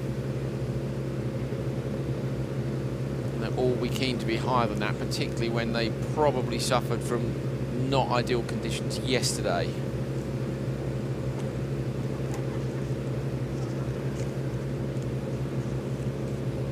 Yeah, a lot of these guys were in the early races yesterday. Makes a lot of sense. Yeah, Anton was saying, wasn't he, when we said, did you have the best conditions? He said, definitely. Best conditions of the session, but not of Supercar. I think Anton was in the first race, wasn't he? But he also wasn't particularly happy. We didn't talk too much about his setup yesterday, but he wasn't particularly happy. And then said to me this morning when I went to tap him up to come to the studio that it was like driving a Gymkhana grid car in warm-up. Brilliant. Incidentally, possibly our most chilled guest. He definitely went back the latest to the car, didn't he? Like most people, I've got to go now, sort of halfway through open two-wheel drive. I've got a lot of time for Anton. Yeah, me too. He's a ledge. He's a really nice guy. But you know what? How chilled is that? He said, no, we'll go back in a minute. It's all right. I'm enjoying the racing. Look, German. Supercar drivers getting ready. You can see Enzo E, who's in the spotters area as well. They'll be watching the lights to get themselves ready to go. Enland and Ostland on the inside line. Should be favourites for a good run here. Right out on the outside, Hookfist has made a bit of space, going to go for the long way round. Enland hanging on from Ostland. Ostland need to make sure nobody slips up the inside, and he does. And by all accounts, that's a pretty safe start by everyone. So Enland from Ostland. So now this is about Enland and Ostland managing the Joker strategy. I think they're the two guys here that would hope to be. Well, of course, everyone hopes to be quicker, but we'd expect to see them a little bit further up the road, and I think it's about managing the Joker strategy between them. There's a little bump there, Hal, where is the gravel braking zone coming down the hill, which has got cut up a bit. You noticed it with the cross cars a little, but they're getting that ridge that you sometimes get where you go between the gravel and the tar, where it's getting dug out before they hit the tarmac. I don't think it's a puncture risk as yet, but if you watch the attitude of the cars, it then hops the front of the car up and just changes your trajectory through that corner at the back. What is it, per Eckland corner, is it that one? Yeah, it's the weight distribution of the lights really emphasises that, doesn't it? Where how they move around. In Supercar, you don't see it. I'm very lucky to have first-hand experience of what you can drive over in a Supercar, and you know. Other competitors? No, I haven't done that. Not yet. But okay, here's the bump now. It was on the way in, and you could see one car oversteered on the way in, and the other car understeered on the way in. And obviously, there's a difference in driving style and setup, but it's just starting. I don't think it'll affect the supercars at all. Austin looks good here. He does look good, but he can't joker yet because Bergstrom's yet to joker because Tommy Kristofferson is keeping him out. I'm pretty sure Tommy will be spotting for Bergstrom in the KMS camp. He's staying out, and you would drop back in, of course. Yeah, it's all a team game, isn't it? They're gapping him a bit. The gap's only 3.2 now, sorry. So they're taking a second out. So by the end of this lap, it's probably going to be enough for Enland. Probably still not quite enough for Linus Ostland, who's getting dropped by Enland just a little bit. Enland, I would imagine Enland will go to the end. There's no reason for him to joker now because he's not trying to cover off anyone behind particularly. There he is. Tommy, the man himself. Exceptional cook pal as well. Dinner last night was epic, wasn't it? He's one of those annoying people who's brilliant at everything. Oh, this is going to be a bit closer than Austin would have liked. Any time lost on the exit of the joke there, having to run wide, only a tenth or two maybe. A tiny bit, but the most important thing was it doesn't matter really. It was just all about clearing Bergstrom, which he's done. Bergstrom's in a little bit of no man's land, but doing an impressive job for in his maiden rallycross season still. GT racer normally. Quite different disciplines, aren't they, in terms of duration, handling, surface. Listen to that again, you can hear there 3 times could be on the throttle to change the attitude of the car on the exit. Enland will be pleased with this. P11 yesterday. I think we'll hold on pretty easily here, bar any terrible mistakes. Chucked it right into the joke. Oh, it did run quite wide on the Arco on the exit. That's every centimetre of the track. Enland takes it from Ostland. They finish as they started. And both ahead of Howman. So at the minute it's Enland, Ostland, Howman, Anderson and McGuinness, the top 5. How do you fancy this last heat, Hal? Is there anyone in there that can trouble the top 5? Aneklev, boss? On his day, Aneklev can get it done. Great move from Bergstrom on the inside of Jonsson to get to P3 in the first corner. I really like this track, just saying. Yeah, me too.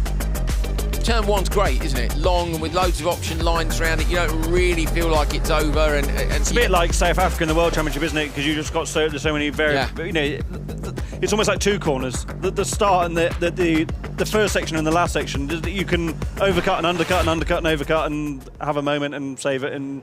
Yeah, exactly. Just options. Yeah, just make it work. Rather than go, oh, I've lost the start, I'll give up now.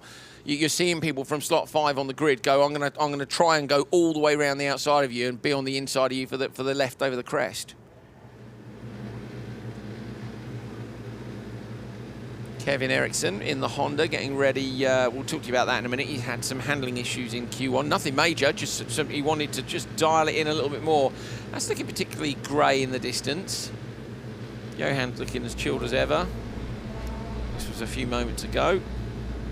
Pushing the car forward. There's Sondra Evgen saying something sarcastic, almost certainly, when you see a fellow supercar driver pushing their car up the grid. You know, that requires a remark of some sort. Sondra's old car, isn't it? Yeah. Yeah. I wonder what he said. They have good bands. Verkayla, Tornholt, Aneklev and Foss. Aneklev, to be fair, probably the one who's most likely to trouble the top of the timesheets. Third from the left-hand side, with more yellow on the front. Aneklev, though, losing out to Tornholt. Ida Tornholt doing a lovely job to get to the inside line, and that's Aneklev thoroughly to the back of the pack. That wasn't what he wanted. Great opportunistic move from Lane Verkayla to shove his car up the inside on the second part of turn 1 and claim the position. Was that Foss getting Aneklev as well? I wonder if Aneklev's got some damage in the steering or something for Foss to get up the inside of him. It might have just been a great move. We didn't quite see it. Yeah, Foss was already through on the exit of the first corner. Was he? Okay, yeah. So Aneklev ended up down in P4. And it's mad, really, because it was side by side into the first corner. You just think, well, okay, you know, hang on to P2 at the worst, because then you're inside, aren't you, for the next one? And no, always the back. Good move, straight to the Joker, might as well. Yes, Acalio spotting for Aneklev this weekend with Kevin Eriksson busy driving in Supercar. So the only thing to do, you can make that decision as a driver as well, really. You don't need your spotters to tell you to Joker when there's no one gone in front of you. I think it's really good that drivers, not all drivers do it, of course, but I think it's a great learning experience to go and be the spotter, because you come under a lot of fire as a spotter. Yes, I was saying yesterday, this is too stressful. More stressful than driving. Yeah, way more stressful. But that's what I mean, because also, it's not that any of these drivers don't respect their spotters, but it's like, oh, why did you joke at me then? It's like, well, you do it, mate. Well, we've said it 1,000 times, haven't we? It's like being the Euro finals, a football goalkeeper, and the Euro finals are a great example of that. Yeah. The goalkeepers could have let in every single goal, but the people who miss the penalty, you can only mess it up as a goalkeeper. Yeah. And because you're expected to save or whatever. And as a spotter, you're expected to do the right thing. You're expected to make the right call. And if you don't, then it's your bad. And Aneklev's been covered off there by both Tornholt and Verkayla. That's actually left Foss in the lead. So over the gravel on the inside. What's going to happen there? Forced there, not really a lot of option for Verkayla. If Verkayla's got any fillings, they're probably out now. Yeah. So Verkayla's... That was quite a big impact, wasn't it? Looks like something on the left, I reckon. Left front, maybe? But yeah, straight across the curve, so the left front would have been the one that took it. But go on, Hal. Well, just to finish my very convoluted explanation, as a spotter, you can only mess it up, can't you? Because if it goes well, then the driver's done a good job and you've done the job you're supposed to do. Foss going to try and get straight into the side of Aneklev. That's not the greatest piece of racecraft I've ever seen, I'm afraid, when we've had several drivers tell us you can see where the other cars are. Now, I know you have to pick a side. So Foss has got sideways there out of the Joker, stayed in the throttle and hoping to cut back up the inside, but Aneklev's got it stopped at the apex. Poor old Aneklev's been in the wars here, hasn't he? And just nailed it in the side. Now, my only concern there is, those side impacts in door bars and stuff can sometimes spell bad news, but I don't think the impact was as hard as all that. No, it's just whether the car's damaged. That's what I mean, yeah. Yeah, no one's going to be hurt from it, but if it's damaged, you could be in trouble. Great drop by Ida Tornholt. Yeah, did her first proper season in rallycross. She's done some ice driving before, hadn't she? But keep that door shut. Go on, Ida. I want to see this now. Come on. No! Oh, I thought he was going to go wrong in the last corner. Stopped it almost at the apex, but Ida Tornholt does hold on for a heat race win. That's fantastic. Yeah, got it stopped to defend the position and then just didn't quite pick it back up. I wonder if she had a problem because the pace seemed to drop off a bit on the last couple of P15, laps. unfortunately. And I mean, even if with that last lap issue, it wouldn't have gone any quicker than 14th. The person in front was only a second up the road. Yeah, but I think she was top 6 or something overall after the first lap, so I think she had a problem as well. Where was results after lap 1 on this? It was carnage, really, wasn't it? Let's be honest. I mean, not carnage. Fifth. She was 5th overall after the first lap, right, with Joker taken into account. So yeah, definitely something going on. It wasn't spectacular carnage, was it? That's just one of those slightly attritional, clumsy carnage. Yes, clumsy carnage is a very, very good description of it. Right, let's see where the clumsy carnage starts. This move from Vakala's, I think, pretty fair. Yeah, so do I. Because he's well up the inside already, so there's nothing wrong there. You were right there. I completely missed that Foss had done Anna Clev as well on the exit of the first corner. Great start from Anna Clev, actually. Yeah. But like I was saying, pole is so important, although Vakala checked up and then sunk it back up. Tiny bit of contact and probably bent Anna Clev's steering, but I don't think you can be penalised for that. No.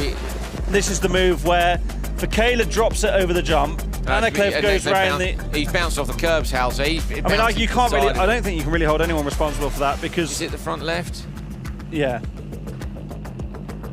Yeah, suspension's collapsed, isn't it, on the front left, I think.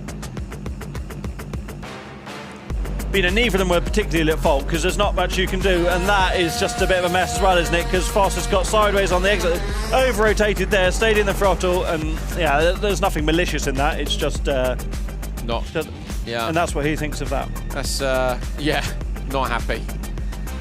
Young spotter in training, maybe. Tornholt, Annette Clev, Foss, and Vakala. But the winner of the session was disappeared off my timing screen. It was the winner of the session, Hellman? No, it would have been the winner of the previous race, which was Enland. I'm pretty sure Enland's the winner of the session. There we are, marvellous. Intermediate standings for supercars. We clear up lots of broken lights cars. You can see it was Kristoffersson who won Q1 yesterday from Kevin Eriksson, competing for the first time in 2 years as he prepares his Honda for Nitro Rallycross later this year. Philip German, first outing in the Audi, is in P4. P3. P4 is Sondra Evgen, who's fighting for second place in the championship with McConnell, who's down in 6th, and Hedstrom separates them. Hedstrom on his first outing in the Hyundai. So quite a lot of supercar stories. We've got Daniel Toren down in 9th. He's back after a back injury. We had Lars Anderson back after being dizzy for 6 weeks, having utterly binned his car in Holliers. And he's trying to find his confidence again here. Fraser did say, didn't he, that where he was, being 6th, at least stuck him on the inside line. Wonder how we're getting on with those recoveries out on circuit, if we've got much left to do or not. There's Tommy, looking chilled. Saw Tommy's house yesterday, didn't we, across the lake?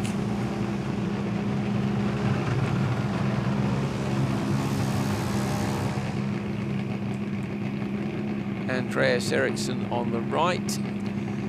Jesse Callier there as well, helping with the spotting for, I think, Fraser. I think spotting's pretty stressful anyway, but if Andreas Eriksson stood next to you, I suspect the stress level maybe goes one higher. I think Andreas is spotting for Fraser with Jesse's help. Oliver Eriksson's been given the responsibility of spotting for his brother Kevin.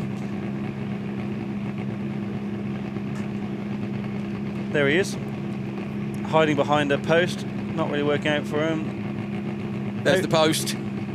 Oh, we think it's starting to rain just a little bit.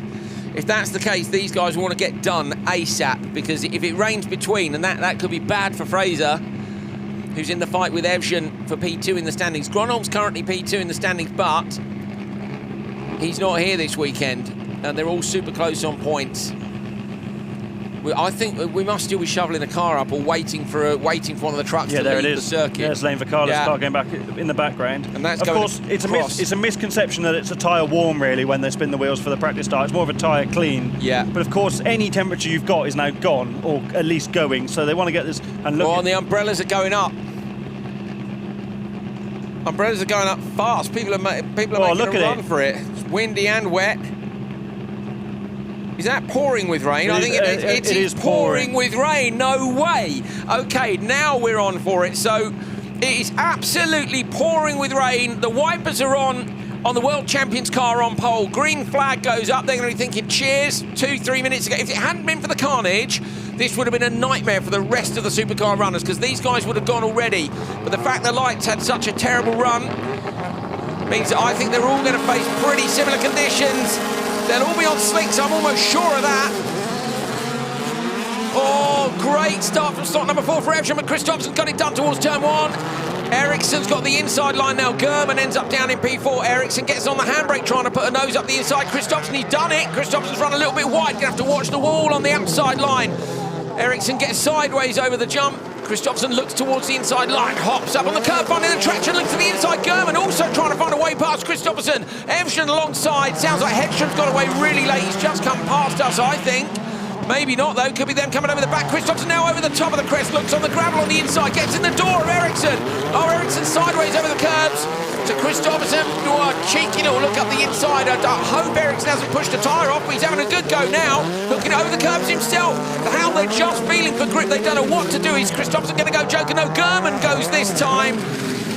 Now, finally, they've done a lap. They might have some idea. Now, Christopherson looks, and again, he can't quite find enough. Johan was just a little bit too patient in the first corner, wasn't he? I thought he'd done exactly the right thing by getting it checked up early, but Kevin managed to sink it back up the inside.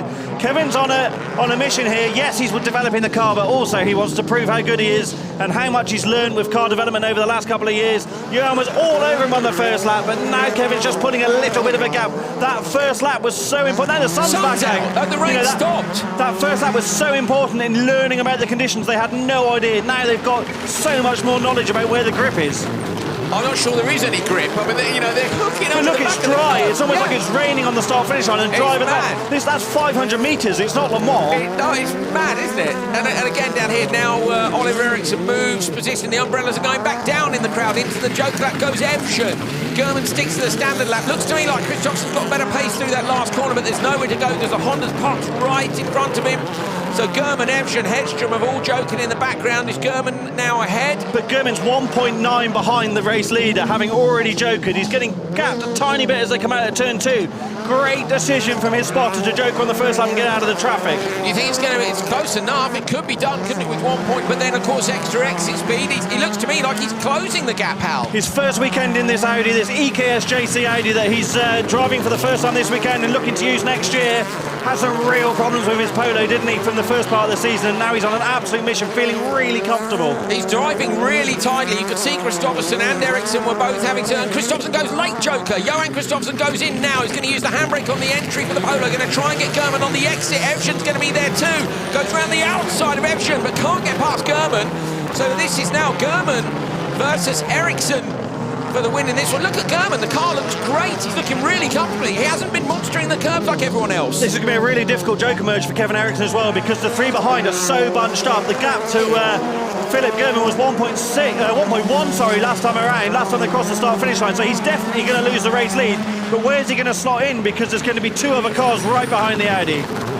Up over that little bump at the back. The sun is now shining. How long is the tyre going to take to dry? Enzo Edey's in the final race of this session. You've got McConnell in the next one. What tyres are they on? What settings have they got? This is absolutely thrown everything wide open. Ericsson looked like he wasn't going to joker. It's the last lap. He's going to run himself down. He's got a problem. Ericsson has a problem. The joker is broken. The car. German takes the win. Christopherson gets P2. Evsham and Hedstrom and Ericsson has broken the car, or has maybe got it. Looked like it to me, unless he just had a stall mid-corner. Last minute change of direction. I don't know what happened there, Hal. I think he might have broken it on the curb on the right-hander before you come into the last corner. He was taking some monster cuts the whole way through the race. You're allowed. It's one wheel on in rallycross, but monster cuts. Let's watch the first corner again. A lot of wheel spin. Peter Hedstrom caught up a massive amount by the end of the race as well. Ericsson and Christopherson had a pretty... Look at the rain at the start, Andrew. You said how good Hedstrom is in the wet, Hal. Look how far back he is at this point, and yet he ends up on the back of the pack. I thought Christopherson got it done here, but he just doesn't quite get it stopped enough. So you see the brake lights flicking on and off and on and off. Ericsson gets on the curb and just gets some good drive out of the corner. Forces Johan a little bit wide. German sensible to tuck in behind. The side by side, that's where Christopherson gave Ericsson a nudge over. Car looked good on the landing, Ericsson's car. But it's the curbs following on from here. So there was a bit of contact coming down the hill, and Ericsson ended up going sideways over all the curbs. And but then he cuts the next corner twice in that race at least. I think that's the one you're talking about, where he cuts the curb. Here's the contact coming down the hill. Johan was all over him, and I think that's, we say the local knowledge doesn't really help. Look at that impact, and they're big serrated curbs, aren't they? It's not really a curb like you'd see in a circuit race. It's big lumps of concrete. See if you see the next one here. No, we're not going to see it. That's in the hairpin. Look at Kristoffersson trying to find a different route. I think Johan's local knowledge is so useful in those conditions, isn't it? In equal conditions, not quite so bad. Right, what's happening here, Hal? So this is Johan Jokering. He's decided to... he's so good. His car positioning is so exceptional, isn't it? Couldn't get past German. Does get round Evshin, look. Thank you. I think he was going to look inside, then realised you can... Right, here's Ericsson. Look, he looks like he's going standard lap. Then changes his mind unless something's broken. Gets on the handbrake. Does he then... And then as he goes over the curbs, it's just... It's difficult to see from there, but the gravel's so loose off the line, isn't it? Oliver's not particularly pleased about that. Of course, Oliver had a terribly disappointing result here last year, didn't he, with 2 punctures in the final. Oof. Wasn't really expecting that. German from Kristoffersson, Evgen, Hedström and Ericsson. Philip, wow, a race win ahead of some legendary drivers there on your first weekend in the Audi. How are you feeling? I'm feeling over the moon, that's for sure. Oh, the car looked great in that last race. It rained just when you guys were on the line. I take it you were on dry tyres and probably dry setup. I mean, how was it? No, it was really slippery, but I just tried to hold the inner line and just follow the curbs around the corner. So yeah, this is a car that really suits me as a driver. So I'm so pleased over this per case of this car. Absolutely brilliant. Very quickly, do you think the track's going to dry up anymore or not? I believe it's going to dry up now further. So yeah, we had a bit of unluck over there, but I'm pleased over this heat win. You should be, mate. It was a brilliant drive. Well done. We'll see you later. Yeah, thank you. Great stuff, Philip German. The stoke is real there, isn't it? You've got this car, you've taken a risk on it, you've gone all in, and then suddenly you win against Johan Kristoffersson on his home track in tricky conditions. I imagine right now how his head is full of emojis, like good ones, star-eye, big muscular. You'd be going back to the paddock, wouldn't you now? And it's just going to be that was so awesome. Good for your confidence. It was great. Okay, Ericsson's back in the paddock. Is that rear left? I don't know if that alignment's out on that. They're going to pull that corner off.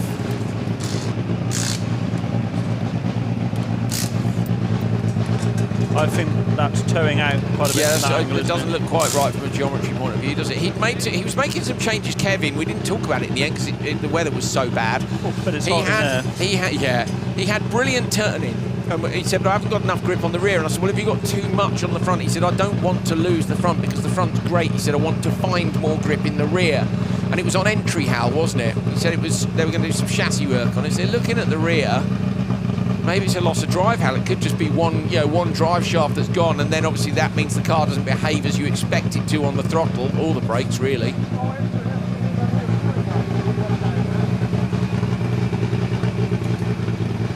So the timing from the event didn't have the information that Kevin wanted yesterday, so when I went to have a chat with him, we'll finish that afterwards. Yeah, love it, Hal.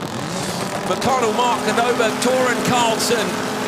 Is the track drier? Because if it is, they'll destroy them. Did they change the wets, though? Thinking it might be still tricky. McConnell with a great start on the inside line. Oh, all the way around the outside. Super sideways, smoking up the rear tyre for Carlson, but can't make it work.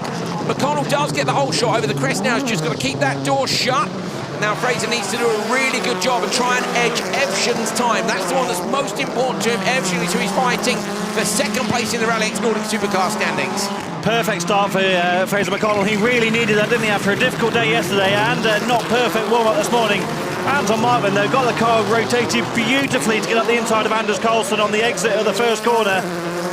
We're going to get a very good idea very quickly here of what's going on. Ericsson's first lap was a 57.4. Here comes McConnell. Watch the clock at the bottom of the screen. And I think they're absolutely going to destroy them. They're 7 seconds quicker on the first lap now. That's absolutely massive. Everybody in this race has gone faster than everybody in the previous race. So this is going to turn the standings on their head. It's 5 minutes later. Absolutely crazy, isn't it? It wasn't even raining over the whole circuit. And Anton Markland, he's jokered on that one. Potential for him to get caught up behind Anders Carlson here, but we've seen Carlson have some great pace this season so far. Now, McConnell's not in a position to cover off Markland now, so McConnell's got to stay out. Sorry, Hal, did you hear the waste gates there when they were lifting off, coming down the hill, chirping away? One of my favourite noises ever. I did, yeah. I get too excited about these things. McConnell into the standard lap. That's quite sideways in there, but he gets the car straight early on the exit. That is absolutely perfect for Anton Markland. He's not now going to lose any more time. Last time around, Anton was only 1.4 behind Fraser, and he's visibly catching him, isn't he? So a good run this. They've obviously found a happy medium in the setup from the Gincana car he was driving in Watt this morning, and the car he found so difficult to drive in the wet yesterday. How far back is Carlson? Carlson is 3.0 off McConnell. I reckon McConnell could hold on from Carlson. Sounds like a WRC car, doesn't it, where the ways go? I was too busy on some boring explainer before to hear it. You need to listen more for the fun stuff. It's great. We might actually shut up for a minute on the run down the hill next time out. I suspect. No, he's going to hold on, so he's going to wait until that last lap. He's got nothing to cover off now. Spots of rain, Hal. Spots of rain. I don't think it'll be enough. Even if it pours now, I think they've still got better conditions than they had in the previous run. Right, here we go. McConnell over the jump. How far back? Markland 16 seconds up the road from where Kevin Eriksson was. That is crazy. This time in the last ring. It's just insane, isn't it? You can't think it can. Here we go. Listen up, everyone. Hold on. There you go, Rallycross, the best motorsport in the world. You can cancel all your other plans watching other rubbish. This is just great. Got to be quote of the day, hasn't it? I mean, why would you not love that? It is the best motorsport in the world. I know it is. McConnell into the Joker lap. Coming out, he's gone a little bit wide. I think he'll have enough. It's going to be Markland who takes it. McConnell was closer than you would have thought. Carlson does come across P3, but Markland goes 20 seconds quicker. Yeah, I mean, that's just crazy, isn't it?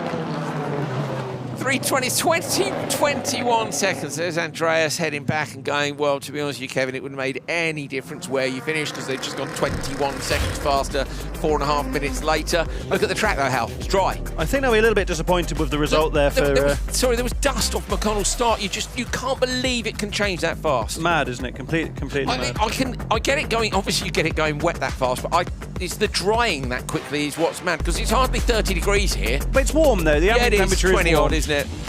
What is the ambient temperature? I don't know. I've got Ollie Eriksson sent me a message saying rear brakes, so no handbrake. I don't know if that's for... I think that's for Kevin. Rear brakes, so no handbrake. So the problem with the rear brakes, so therefore he couldn't get the car rotated on the way in.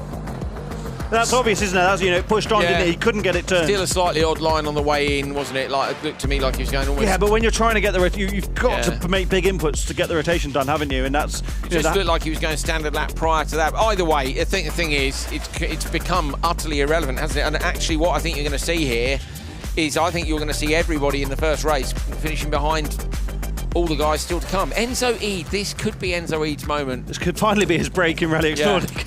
Yeah, good. Poor Enzo. I don't know if he'll ever enter this again, will he? It's, is that sound? I think Kevin's there with him, look. Into the Joker lap went Fraser McConnell.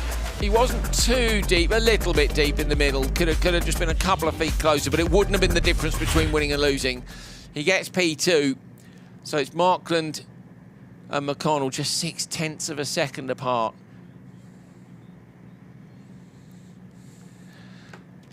Anton Markland, you better come up to the commentary box a bit more often, mate. It seems that we're your lucky charms. Yeah, it seems like it's a good idea to spend the morning together with you.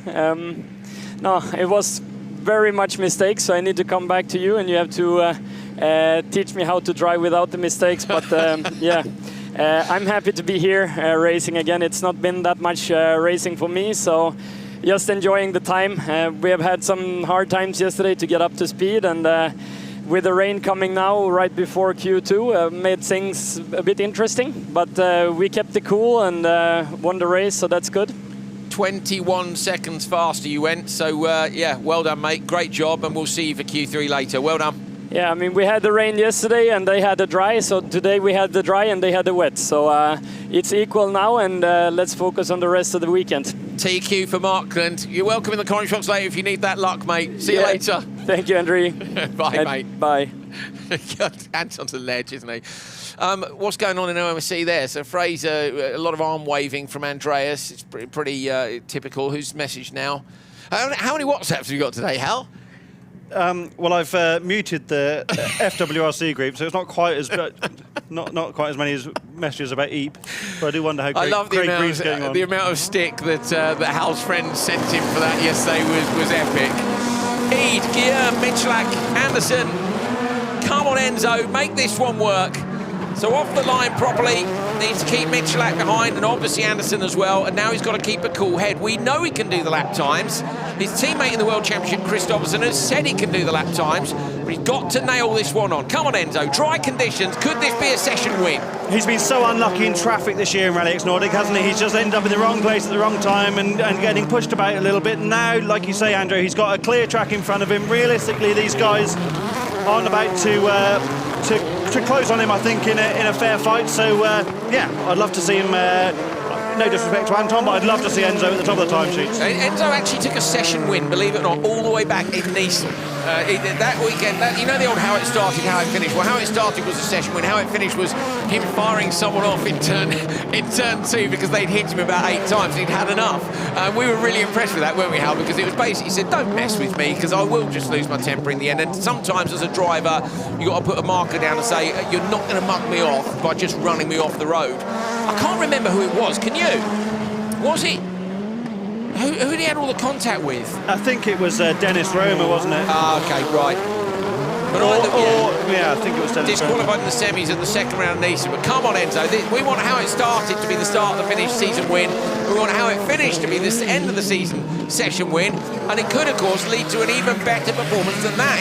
He is capable of winning this event. If it went his way and he gets a front row start, Enzo could win an event in Nordic, and he'd love that. Got to keep it perfect. Take nothing away from Sondre Evian or anyone else he's driven with in EKSJC, but or Matthias Ekström or anyone that's driven those cars. But now, you know, Enzo in the World Championship is working on the data with Johan Kristoffersson. There isn't a better man competing at the moment to do that with, so he'll be learning all the time, and it's just about putting that all together. At the moment, he is currently fastest after the second lap. He's Mark got the joker to do, obviously, but Mark joked early, didn't he? Mark joked of course, yeah, joked on lap 1. So we're not going to see that overlap, I think, until the end. Yeah, we can't see individual lap times. Yeah, but he does have a good margin at the end of lap 2. So at the end of lap 3, we're going to see the gap 15 Markland 20s. He's got 5-second gap over Markland at the end of the third lap last time around, and it won't. Should be enough. Without a mistake, he won't lose 5 seconds in the joker. Come on, Enzo. Over the crest to the right, that's beautifully done through there, just with enough attitude in the car to make it turn him, not so much that he had any sideways on the exit. Down the hill now, backs in with just a little bit of a flick one way and the other, on the gas down the gravel straight, now into the long right-hander, here we go. Eid then for the session win. Can Markland hold on, or is Enzo going to do it? Belgian driver's late and smooth on the brakes, keep it tidy on the curbs. He's deeper than he wanted to be. No, it's not so bad as I thought. Tidy exit. Coming up to beat the time, and he's absolutely destroyed it. 3:01.5. Enzo Eid wins the session by nearly 3 seconds. There's Joel Kristoffersson. Smile, Joel. Come on, Joel. It's a result. Yeah, nod. That's how cool Joel Kristoffersson. That nod is utter joy, isn't it, Hal? Right at this moment. That is a brilliant drive by Enzo. We might get a chat with him in a minute if we're lucky.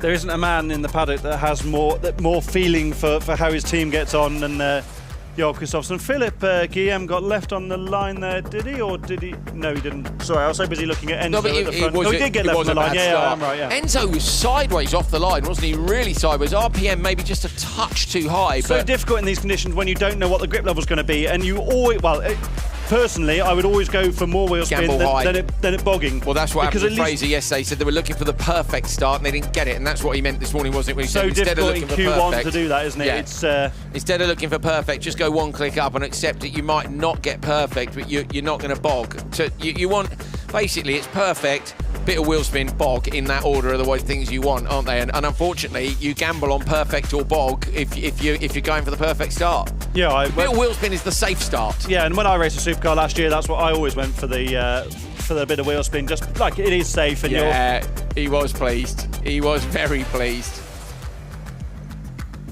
No one was more disappointed in EKSJC in Barcelona when Johan Kristoffersson got disqualified from Q1 than I'll bet. Especially when I'm not convinced it was necessarily their fault. So 301.501. Enzo Eid, you legend. You've just won Q2 here. You started the season with a session win. I think we've just said you've been the unluckiest man in the paddock all year long, and now finally we're seeing some great form. How was that for you? It's amazing. Exactly what you say. During the whole year in RallyX Nordic has been difficult since the beginning.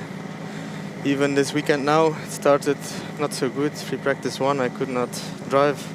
Free practice 2 was good. And Q1 was very unlucky, just bad line and bad start. But now I'm very happy to be in P1. The car behaves very good now and finally satisfied. Well done. So what's the plan for, obviously you've got Q3 later on today. I mean, Enzo, come on. I'm looking at a podium here. I'm going to be disappointed if we're not getting up on the podium. Where's the target set?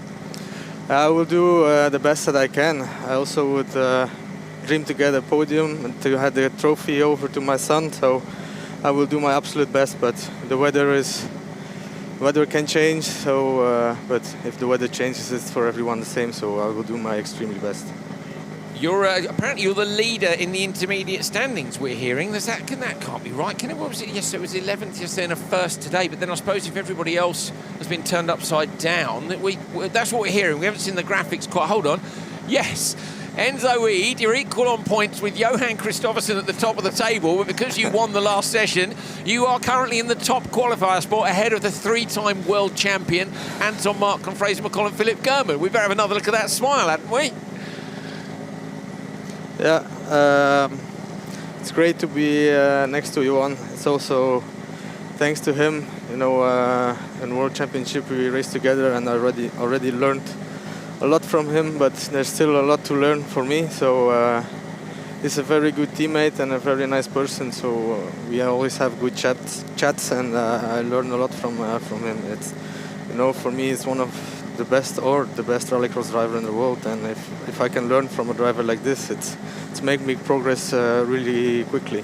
Well, it's a great attitude to have, Enzo, and I think the results today are clear that you're listening to Johan. So now you're going to have to go and race him in the next session. I think actually he won't be in the same race as you, so you'll be on pole on the inside and may be able to hold on to that top qualifier spot. So we wish you the best of luck for the rest of the day, mate. Thank you. Bye. See you later. Bye-bye. Enzo Eid, top qualifier at the moment. He'll be very pleased with that. There's a man who would be decidedly not very pleased. Yeah, there's a big sigh there from Andreas, wasn't there? Kevin's having a look as well. Oliver did message me again and say it was a failure of the rear brakes, effectively a problem with the rear brakes, and that's why the handbrake hadn't worked. So Kevin knew that already and was trying to get the car with a pendulum effect, trying to get the rotation done. Thing is, how better now than in Utah in September. Caliper, they've got out the car there. You can see the pistons are fully out on one side. Also better now than tomorrow in the semi-finals. Yeah, totally. But the whole point of this weekend was to shake the car down and make sure it's ready. He said the car's going in the containers, I believe, on Tuesday, aren't they, to head off to America. So IMSC are taking 2 Fiestas and 2 Hondas over there. The cars are in bits in the back at the workshop, and this was a bit of a shakedown and a suspension tuning session. So, okay, that wasn't ideal, but as Hal said, long way to go. Woo! That was some session, wasn't it? Up and down and rain and all the rest of it. We're having a great time. Hope you are as well. We're going to be back at 16:45 for Q3. So, yeah, enjoy it. Crashes? Is that what we're doing now? Okay, we're going to show you some videos of some crashes from earlier on in the year. So, luckily, everybody is okay from all of these. I can promise you that. Have a look at these and then join us at 16:45 later on for Q3, which is the final show from RallyX Nordic today. See you then.